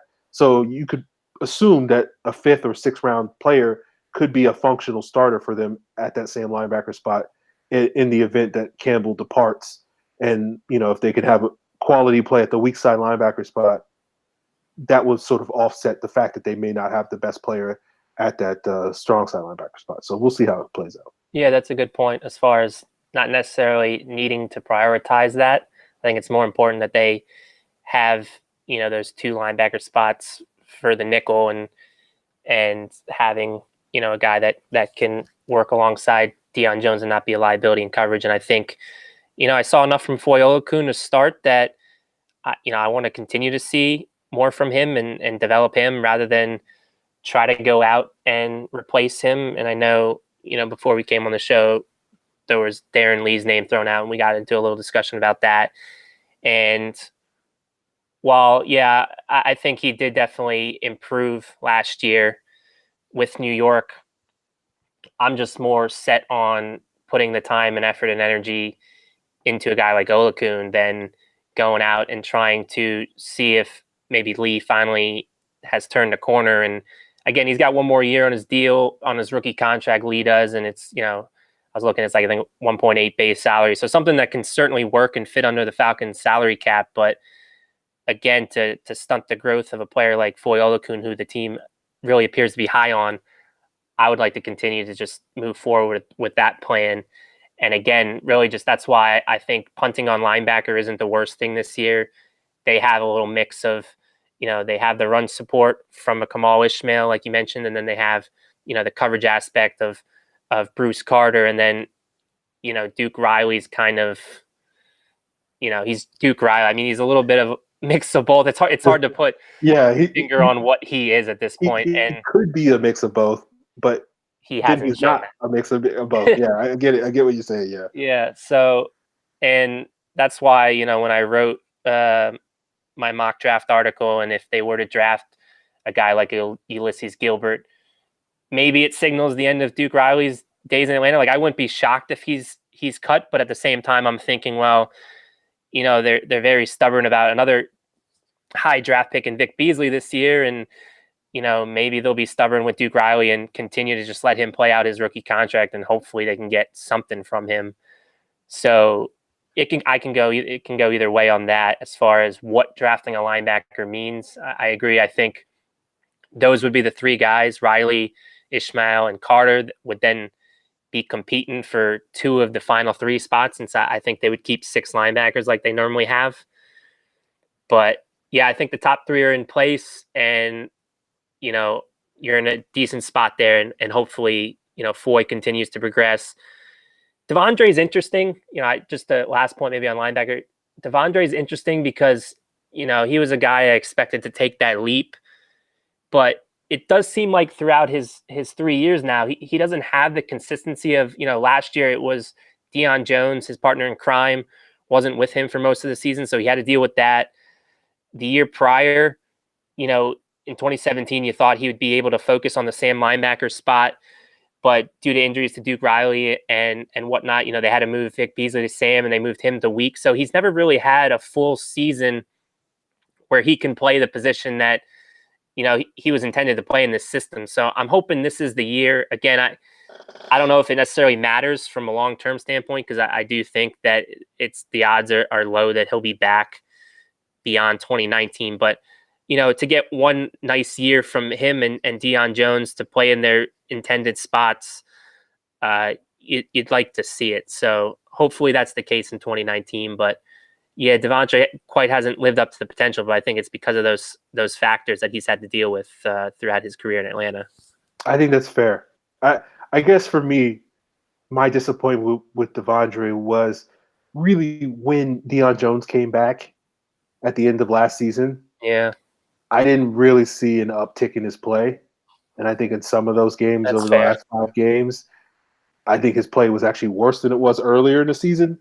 And so it's one of those things where, like, you're right. For most of the season, I was like, okay, well, he's been asked to sort of do more of what Deion Jones was doing for the team, and that's just not really what he's meant to do. He's more Mhm. of a complement to Deion Jones and a replacement for Deion Jones. Yep. And so then when Deion Jones came back, and that Baltimore game was particularly stands out to me, where I just didn't think Devondre played well at all in that game. And it was one of those things where I was just like, you're right. There's a thousand reasons why he hasn't performed, and there's a thousand reasons why it could all just come into place this season. But now, going into year 4 now, it's just kind of one of those things where it's harder for me to keep making these excuses for why he hasn't made that leap when it seems like he's had many, many opportunities to do so and be at least a more consistent version of the player that we know he can be. Yeah, I'm just reading some of Vaughn's tweets about Kendall Sheffield. I guess he suffered a partially torn pec during his bench press at the combine, but that he says he's rehabbing and he'll be ready. I guess he had a private workout too, which I don't know if you knew, with Dan Quinn and the crew. I'm not sure if there's any other Ohio State guys that were involved with that, like kind of like the Boston College trip, but looks like it's a guy that they were looking into for a while now. He says his fastest 40 time is 4.26, which, I mean, that's impressive. Good long physical corner. Again, I think there's raw aspects to him, but there was raw aspects to Isaiah Johnson, who actually just went to the Oakland Raiders here at 129. So again, it's not a guy that the Falcons are going to ask to start or play significant snaps right away. So he can get the development he needs. Certainly a toolsy player that fits the mold of a long physical corner. So again, you like the team getting guys that fit and not reaching on certain players just to fill a positional need. But this looks like it does a little bit of both with cornerback long term. Could be maybe a Desmond Trufant replacement if they elect to move on from him after 2019. So again, the more and more I'm reading that, I like this pick for the Falcons. Yeah, I know the Falcons did do a campus workout for wide receiver Johnny Dixon in April, like a week or two ago. So it makes sense that Sheffield was part of that. I know they worked out a couple of Ohio State guys, but didn't have necessarily the list of all the guys that they may have worked out at that session. And you're right, like they have a tendency to work out multiple players at a specific school. Like a couple years ago, they worked out both Chaz Green and Keanu Neal as part of their Florida sort of workout. And obviously they worked out a bunch of guys at Oklahoma and Boston College this year. So yeah, that's one of those things where it's likely that that's where Sheffield came on their radar. Mm-hmm. And it used to be fun, man, when Dan Quinn would tweet out where the Falcons were going for these campus workouts. And I think someone, probably Scott Pioli, was like, stop doing that. Yeah. And he hasn't done that the last couple of years. So it's been harder to sort of keep track of where the Falcons are headed with some of these campus workouts, which I think they're more reliant on those now to sort of kick the tires on players, I think, than they are bringing them in for those top 30 visits as they were opposed, a couple of years ago.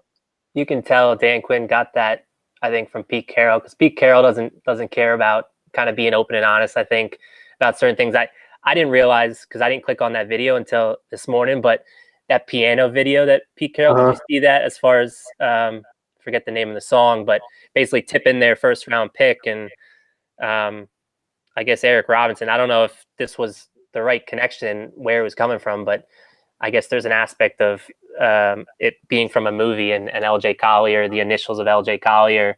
There was a character in the movie, I guess, from that song. So okay, he was doing a Motown song, so I just assumed it was Rashawn Gary. They're like, it's like that's a little too obvious. yeah, well, maybe. So So he had an aspect of smokescreen, I guess, in there as well, maybe. yeah, so like I know he did it last year with something, and no one was able to figure it out. So Yeah, I he think said it's that at the kind time. of he's just doing stuff just to create buzz or something like Yeah, that, more so no, than I don't know. But if Eric was able to figure that out, sort of that clue, then right. kudos to him because that seemed No, to be it certainly wasn't easy, but the fact that he would put something out there that maybe a smart investigator type like an Eric Robinson, I guess, can figure it out. Again, it's cool just to get buzz going. Just to get, I mean, him with the shirt off thing too with DK Metcalf, I thought that's hilarious. And I mean, some of the quirky things they do with the staring contest, I guess, uh, with the combine meetings. I don't know how true that is, but um, again, weird aspects, but they have fun with it. I mean, we're talking about a game here, and um, I think that's the type of energy and stuff that I love that Dan Quinn brings, and want this all to work out for him in Atlanta, is because he brings something that not many teams have, as far as the culture and just being light and being fun and having that enthusiasm that you can tell he clearly has for the job. yeah.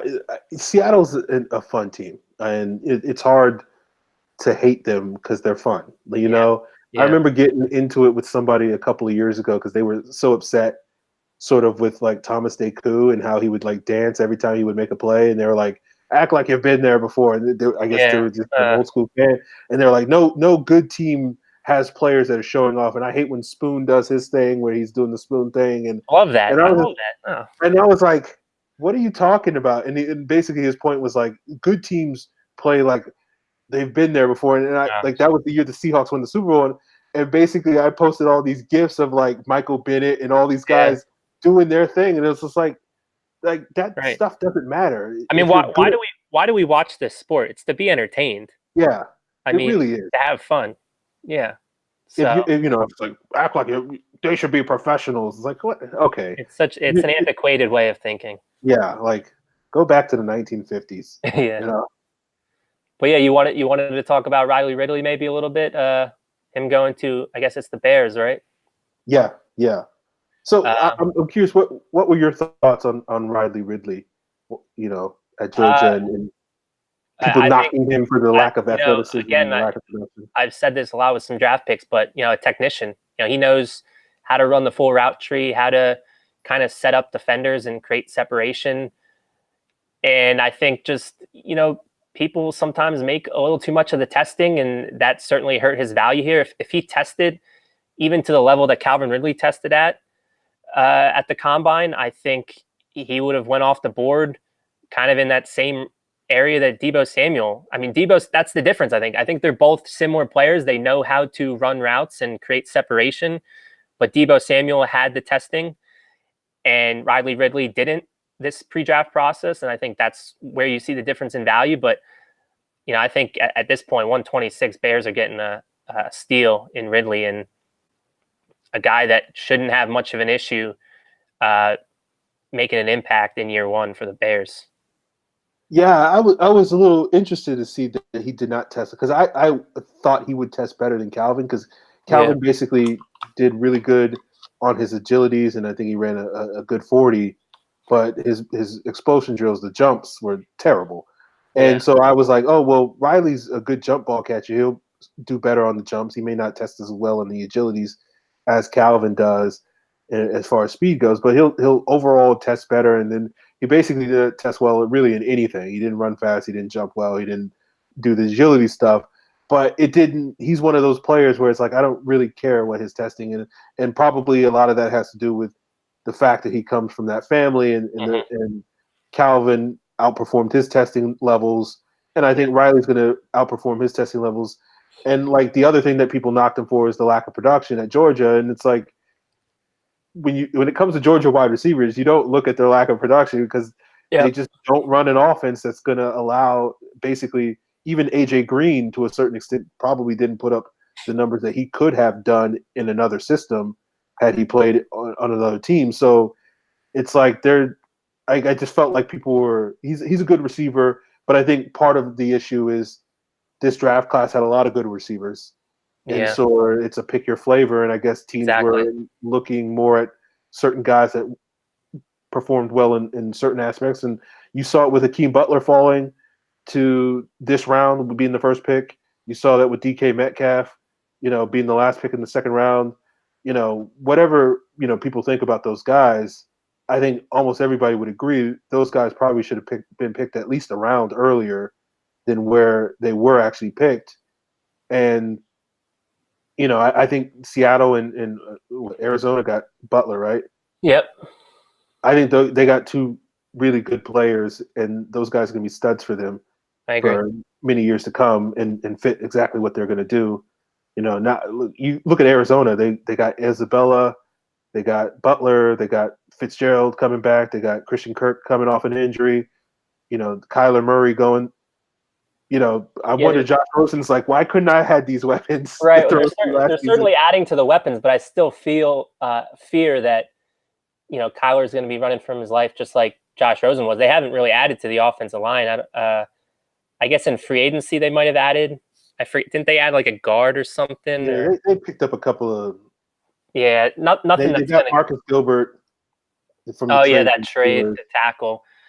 But yes, I mean, they're certainly adding some weaponry, but if he doesn't have the time, and maybe they're factoring because of the type of player that Kyler is, he can, keep the play alive with his athletic ability. Maybe that'll work better for him than it will for a stationary pocket passer in Rosen.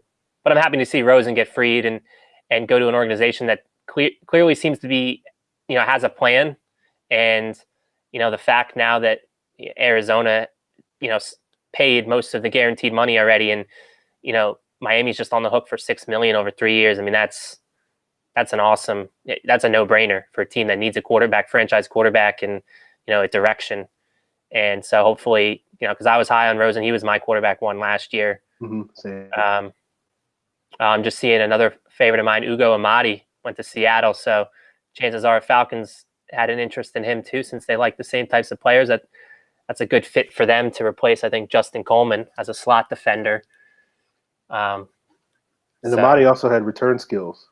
Yeah. As well. So that was another reason why I thought maybe the Falcons could pick him up. But then when they added all the safeties in this past month in free agency, I was like, oh, okay, well, that's probably not on the table. Yeah. So what other teams' drafts have you liked thus far? Any come to mind? I haven't been paying all that much attention to what everybody else has been doing. Yeah. Let me see. Give me. I've liked certain picks. I don't know if there's a team in particular. I mean, Buffalo's 1-2 was very, very Falcon-y. Getting two Falcons. Oh yeah. Ed Oliver, Cody Ford. I guess their third pick was Devin Motor Singletary, which, some people had him as their running back one. He didn't test well, but yeah, New England jumps out at me immediately though. They took a lot of my guys that I liked, and I think they had like 4 or so of my top 50 in their first 4 picks. So they're definitely poised, I think, and reloaded to go for number 7 this coming season, which I know everyone wants to hear. I'll be honest. But I say this every year, and it doesn't mean anything. But I kind of like what Tampa Bay did in the draft. Making the best out of what they can. With that Todd Bowles system, they need secondary help, and getting Bunting and Jamel Dean and Mike Edwards and yesterday, I think, helps them out. Devin White's going to help them out, and then getting Anthony Nelson earlier today. I think those are solid, picks for trying to get that defense back on track under Todd Bowles. So, I've liked several of the Bucs drafts over the last couple of years, and it hasn't necessarily worked out too well in their favor in terms of winning games. But it's not because they lack talent, and we'll have to sort of see if Bruce Arians is better at sort of getting more out of that talent than Dirk Cutter and Mike Smith were these last couple of years. Yeah, maybe let's talk about more of the NFC South and what they've done. I do agree. I think they're going to have quite the competition this offseason in their cornerback room because last year they kind of double-dipped on the cornerbacks. They took Carlton Davis, who was a favorite of mine, from Auburn as well, and now they got Jamel Dean from Auburn, 2 big, long, fast, physical corners. Sean Bunting's another one, fits that mold. They They locked into Vernon Hargraves, gave him his 5th-year option. MJ Stewart from last year too, a slot defender from North Carolina. So, they definitely, there's a reason. Obviously, they're loading up on secondary. It's to go up against the Julio Jones, Calvin Ridley's, Michael Thomas's of the world. So, and it definitely seemed to be like in Bowles' system, they need to have good corners because he's going to dial up some blitzes and he's going to leave those corners on an island when he manufactures his pass rush. So, yeah, I like what they've done, adding a guy like Devin White in the middle of their defense to take over for Quan. That's a good pick. I would argue that they're probably right now have the best draft from the NFC South. I think. Saints obviously haven't had a lot of ammunition, but I do think that their 2 picks, Eric McCoy, Johnson Gardner-Johnson, are good players that can actually help them out in 2019. I don't dislike what Carolina's done, but I probably would have to say they've had the worst draft. I mean, Brian Burns is going to be a great player, could be a Pro Bowler for them. Falcons may regret, who knows, we'll see, time will tell, if they regret passing on him and taking the guard, but I think it could work out for both parties. I think both parties could have Pro Bowlers at their respective spots. But then, Greg Little is interesting. When I watched him, I did like him as a pass blocker, and I think that's probably, if that's the case, that's the most important aspect you should like from a left tackle or a right tackle if that's where they're going to play him. I think they would probably keep him at left. As a run blocker, I was expecting better, but again, I definitely, in his past sets, he's a smooth operator there, so I can see that being a good pick for them. Beyond that, though, did they have a pick before the Will Grier pick? No, I think Will Grier was their 3rd pick. So that's a head scratch. I like Will Grier. I think he potentially is like the 5th best quarterback, but for a team that could, get Cam more weapons or even more protection, taking another guard or something, that was a head scratcher. So that's why I would kind of dock them and make them probably 4th on the list. Do you see it the same way, or how do you? I was curious if they had taken Cody Ford instead of Greg Little, because they took Little 1 pick before Ford went. Yeah. Would it have changed your opinion of this draft? Well, I don't dislike the Greg Little. Like I guess I'm knocking it more for that Will Grier pick. Honestly, I mean, I think Greg Little could be their opening day left tackle and could be a good player for them. Because with Cody Ford, I mean, who's their right tackle is still what, Darrell Williams or yeah, I think they have Williams will be Taylor Moton. Taylor Moton's their left tackle. Yeah, but I think there's been talk that they like Moton more on the right side, and they're basically just going to kick the tires with Darrell Williams on this 1-year deal, and then let him walk, and then move Moton back to the right, and then it makes sense if they were looking more for a long-term left tackle to go Greg Little. But I just think Cody Ford is significantly better than Greg Little. True. But I do think he's, if the onus was on getting a blindside protector, that Cody Ford, I don't think has left tackle flexibility. I think he's either your right tackle or one of your guards, probably right guard. So if they viewed him as a guard, which it seems like the Falcons did as well, then I can understand, because Greg Little is a left tackle. Like, that's the evaluation on him. So I understand it's not too far off from the Falcons, going out and getting Caleb McGarry. And I saw a lot of comments in the chat as far as why did they go up and get a guy like that? Well, they viewed Cody Ford as a guard. You already got the best guard on your board in Chris Lindstrom. It seems like they were concerned with Jawan Taylor and Yadni Kajusa's medicals, so they weren't going to take those guys. And then Dalton Reisner, I think, was in the same boat as Cody Ford. They viewed him as a guard as well. So with that all being said, you want to get your best tackle on your board, and that appeared to be Caleb McGarry. So Carolina probably traded up.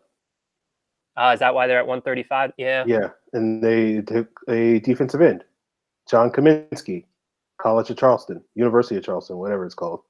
Okay. All right. Or at least that's what NFL Draft Diamonds is saying. Yeah.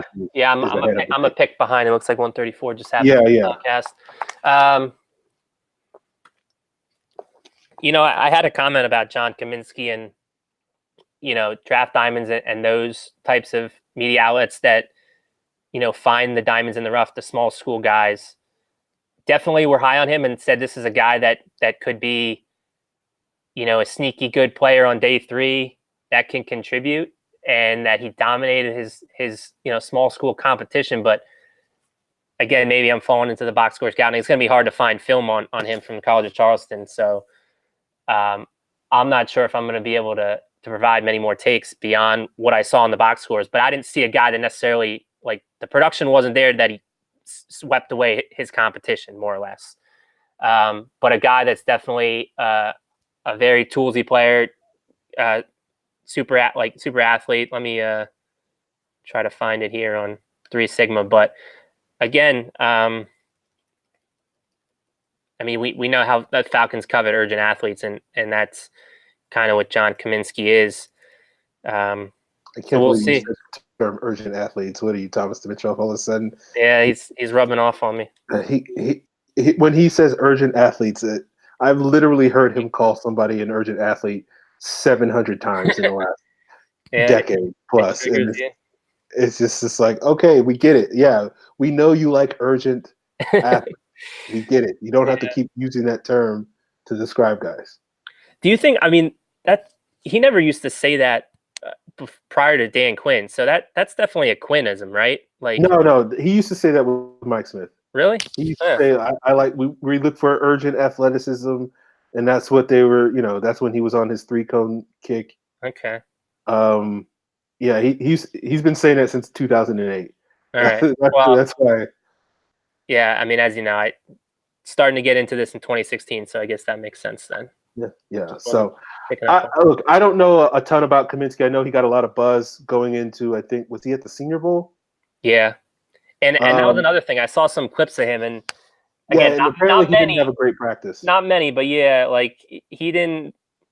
Like, I know there was a soundbite from him, and he was, because someone asked him a question in an interview, like, when did you realize you knew you could compete at this level? And he mentioned the Senior Bowl and how he held his own there. And again, I didn't see a lot, but it's not something that was like, yeah, he wowed me. And he definitely, kind of like Kalen Saunders, because Kalen Saunders had similar questions about his level of competition from Illinois State. But he wowed me when I saw some of the stuff from him at the Senior Bowl.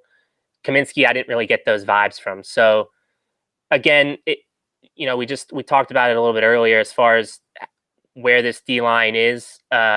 Most of the starters are in place. I'm not expecting Kaminsky to really have a huge role in 2019. I think he's going to redshirt and sit behind, Stephen Means and sit behind Claiborne, and that's potentially maybe his future is Claiborne, as far as that hybrid starts out on early downs outside and then rotates inside in the nickel, because I'm trying to find it, but as far as his measurements go, he's like 270, maybe 280. 280, yeah. So that's a guy that's pretty much exactly Adrian Claiborne's measurables. Is he's about 280 pounds. So maybe that's well. Yeah, he tested very well. So you can see why Atlanta likes him. But I would have went in a different direction. But I'm with you. I don't know much about him. He wasn't a guy that I put at the top of my priority list, because I do tend to keep track, as I talked about earlier on this episode, on the All-Star game guys, just because the Falcons tend to focus on these guys on day 3 of the draft. But because of what websites like the Draft Network and Tony Pauline and all these other various places that cover these All-Star games, he wasn't creating a lot of buzz coming out of it. So he sort of got pushed down, and I was like, oh, well, he's not necessarily a guy. Plus he comes from the small school. It may be harder to sort of dig up tape on him. So he tested as an 82 percentile athlete. He was next after Max Crosby. Actually, 6'5", 290 pounds. 90. Yeah, 290. I just see that. 4.69 40 at 290. I mean, that's impressive. So again, you can see why Atlanta likes him. 703 3-cone. Vert and broad jump 33.5, 9.67. But at 290 pounds, that's impressive. So arm length 33.5 inches. So a long dude. So again, this is, I think, a stash play for the future. They're gonna, Dan Quinn's gonna trust his coaching, D-line prowess, and see what we can get out of John Kaminsky. But again, you can see why they like him and the athleticism he'll bring along the defensive line.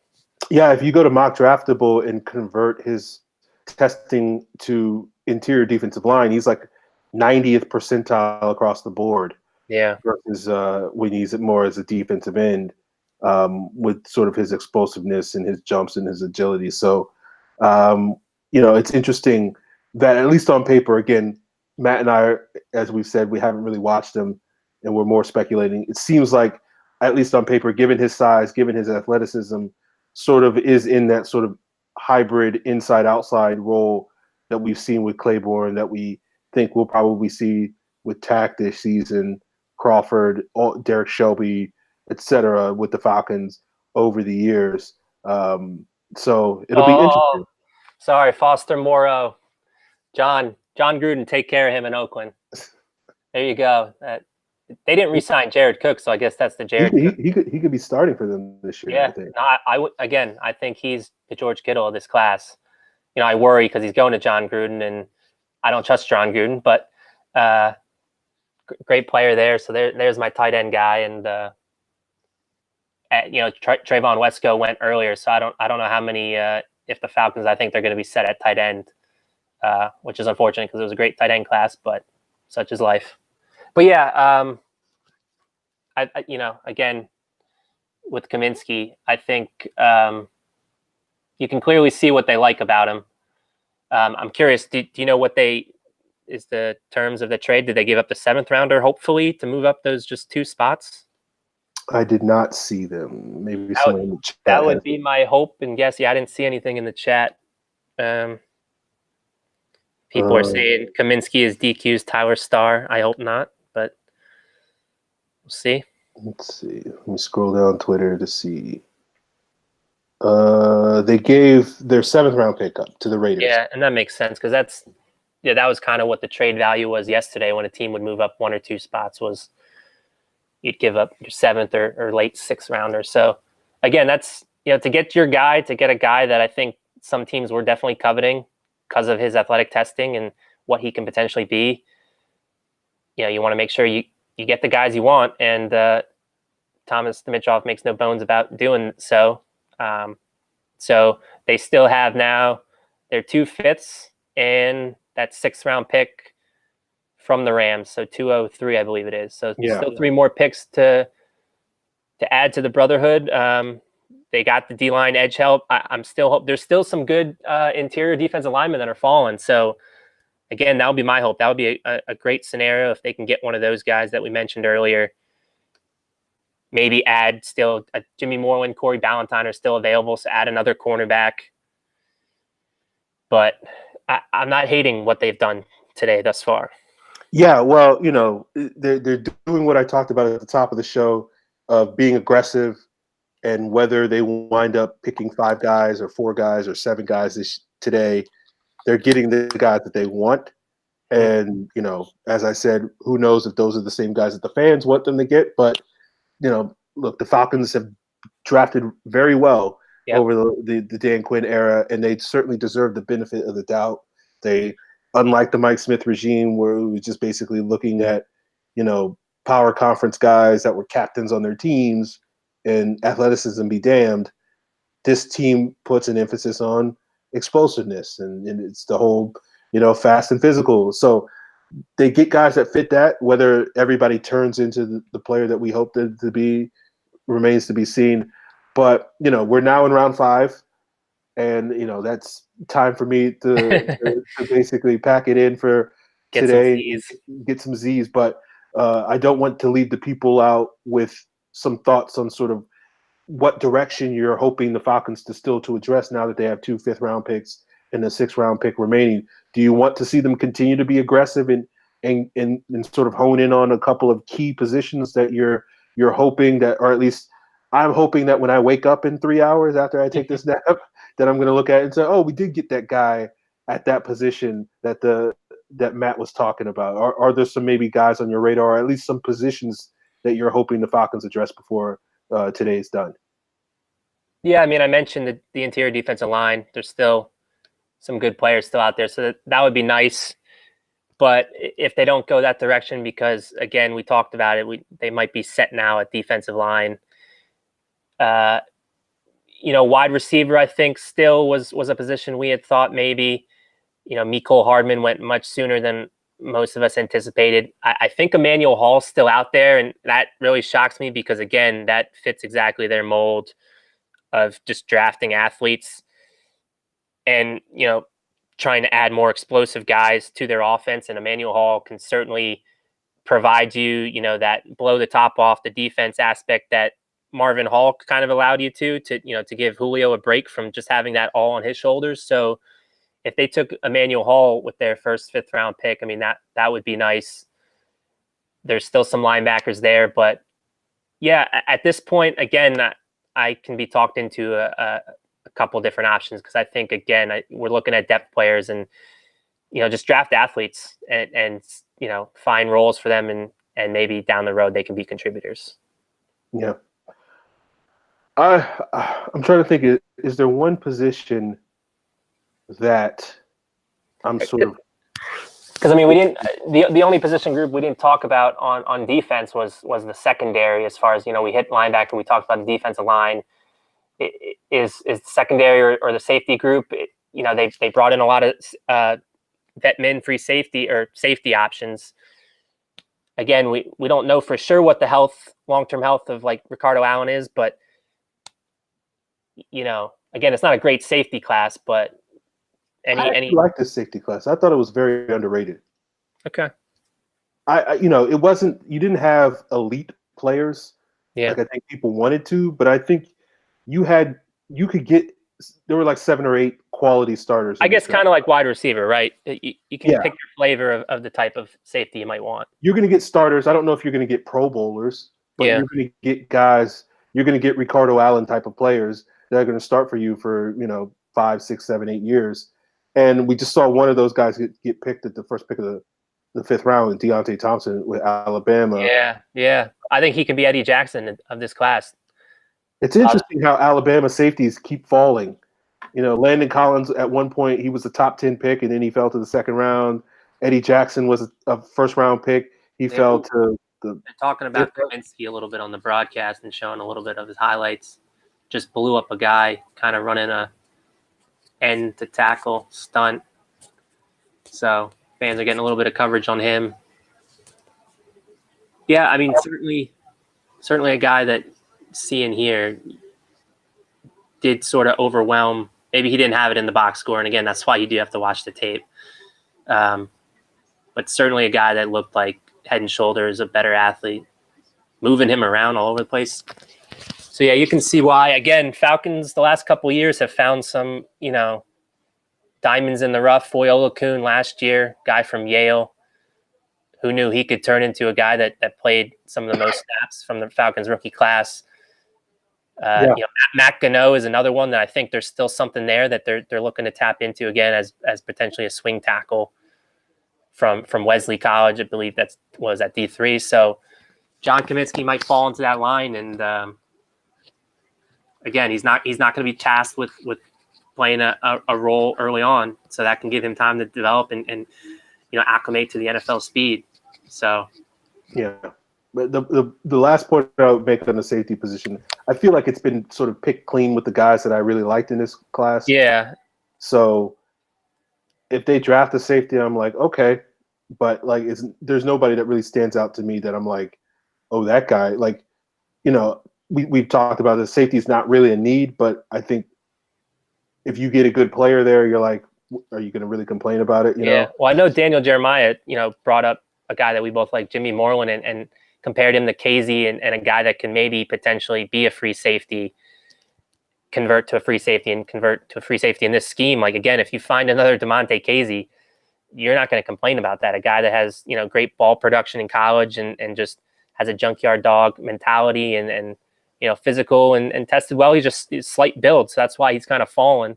And so, again, that's another guy that I'd love if they can maybe get their hands on. I think he is a Dan Quinn type of player and someone that they've looked into and met with. So yeah, if you know, I don't have too many horses in the race in terms of who the Falcons get, but if I am rooting for someone, you know, to wake up and see and look at Yeah. my phone and see who the Falcons drafted in rounds 5, in round 6, I am sort of rooting for Jimmy Moreland to sort of be, you know, their pickup at cornerback and give them another viable option in that slot.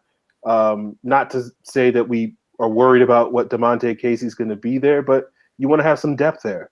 You don't want to be in a situation where if Casey gets nicked up, you're relying on Ricardo Allen coming off an Achilles injury, you're relying on Bleedy Ray Wilson, or you're relying on Desmond Trufant, or you know, and maybe you could be relying on Kendall Sheffield to a certain extent. But having another guy in there that can sort of be more of what you were hoping Brian Poole would be and grow into, you know, Brian Poole was a solid player, but didn't necessarily have the high ceiling. I think Jimmy Moreland does a lot of the things that Brian Poole does. Is not as physical, is not as sturdy as Brian Poole was, but is a guy that has a certain physical element to his game, but also has sort of the coverage elements that a Casey has, and sort of blends those two things. You know, arguably better than Casey does, because we know Casey's, you know, will fly around and hit people, but isn't always the most reliable tackler. I think Moreland may prove to be a little bit better in that arena than Casey is, and so having a guy like that on your roster to play with, you know, because wide receiver groups, it's like building a basketball team. You got to have a power forward, you got to have a point guard, and if you're going to have corners, you got to be able to match up with, you know, the LeBron Jameses and the Russell Westbrooks and all these types of guys. So having a variety of players, you know, getting the speed guy in Sheffield, getting another, you know, physical slot guy and potentially Moreland or somebody else out there that the Falcons could be looking for, I think makes a ton of sense moving forward. Yes, sir. Absolutely agree. Any other thoughts before I collapse? No, I think we're good. I think we hit on a lot of stuff. This was fun. I guess we'll be back next Tuesday, normal time. Maybe get a guest on, give some more insight on some of these picks. So tune in then. Thanks for everyone to tune in and, you know, providing some commentary in the comments section. Yeah, we enjoyed it, guys. It's, you know, sitting here talking to Matt, talking draft, talking needs, talking future. Yeah. It's got me a little bit more energized, a little bit more excited about the Falcons draft class than maybe I was, as you know, running on fumes last night with the Falcons doing absolutely nothing. I like this draft class. Don't get me wrong. I like what they did in the first round. I like the investments they made. Yeah. So far on day 3, you know, I like the direction they're going. I don't know enough about these players to be super excited about them, but at least on paper, they're checking boxes that I like to see them checking. And, you know, in the coming days over the course of this weekend, we'll sit down and start to dig deeper into these guys and what they bring on the film. And I know Matt will do the same thing. And, you know, we'll come back on Tuesday and give you our thoughts. And, you know, maybe not the most auspicious start for a lot of people in terms of what they wanted the Falcons to do. But I think the Falcons can come out of it, obviously a better team from it. And we'll see what they do this upcoming season. Yep. All right. There you guys have it. Check out Falcon Central Radio on the Pro Football Central YouTube page. Hit that subscribe icon so you know when the show goes live. Check out Pro Football Central on Twitter, because we like to do the Periscope thing every now and then, but we haven't been able to do it the last couple of weeks. But PF Central is sort of where that is going. And, of course, I'm on Twitter at FalcFans. Matt is at Matt Karoly. That's Karoly. Of course, use the hashtag Falcons mailbag for all your Falcons Central Radio questions that we will definitely try to get to on Tuesday's episode when we review this draft class. Facebook, we also have a Facebook page, Falcons Central Radio, there as well as the show's Twitter handle, Falcons PFC, where we will also be putting up additional content in the coming days and or weeks as well there. So there you have it, guys. Rise up. See you on Tuesday.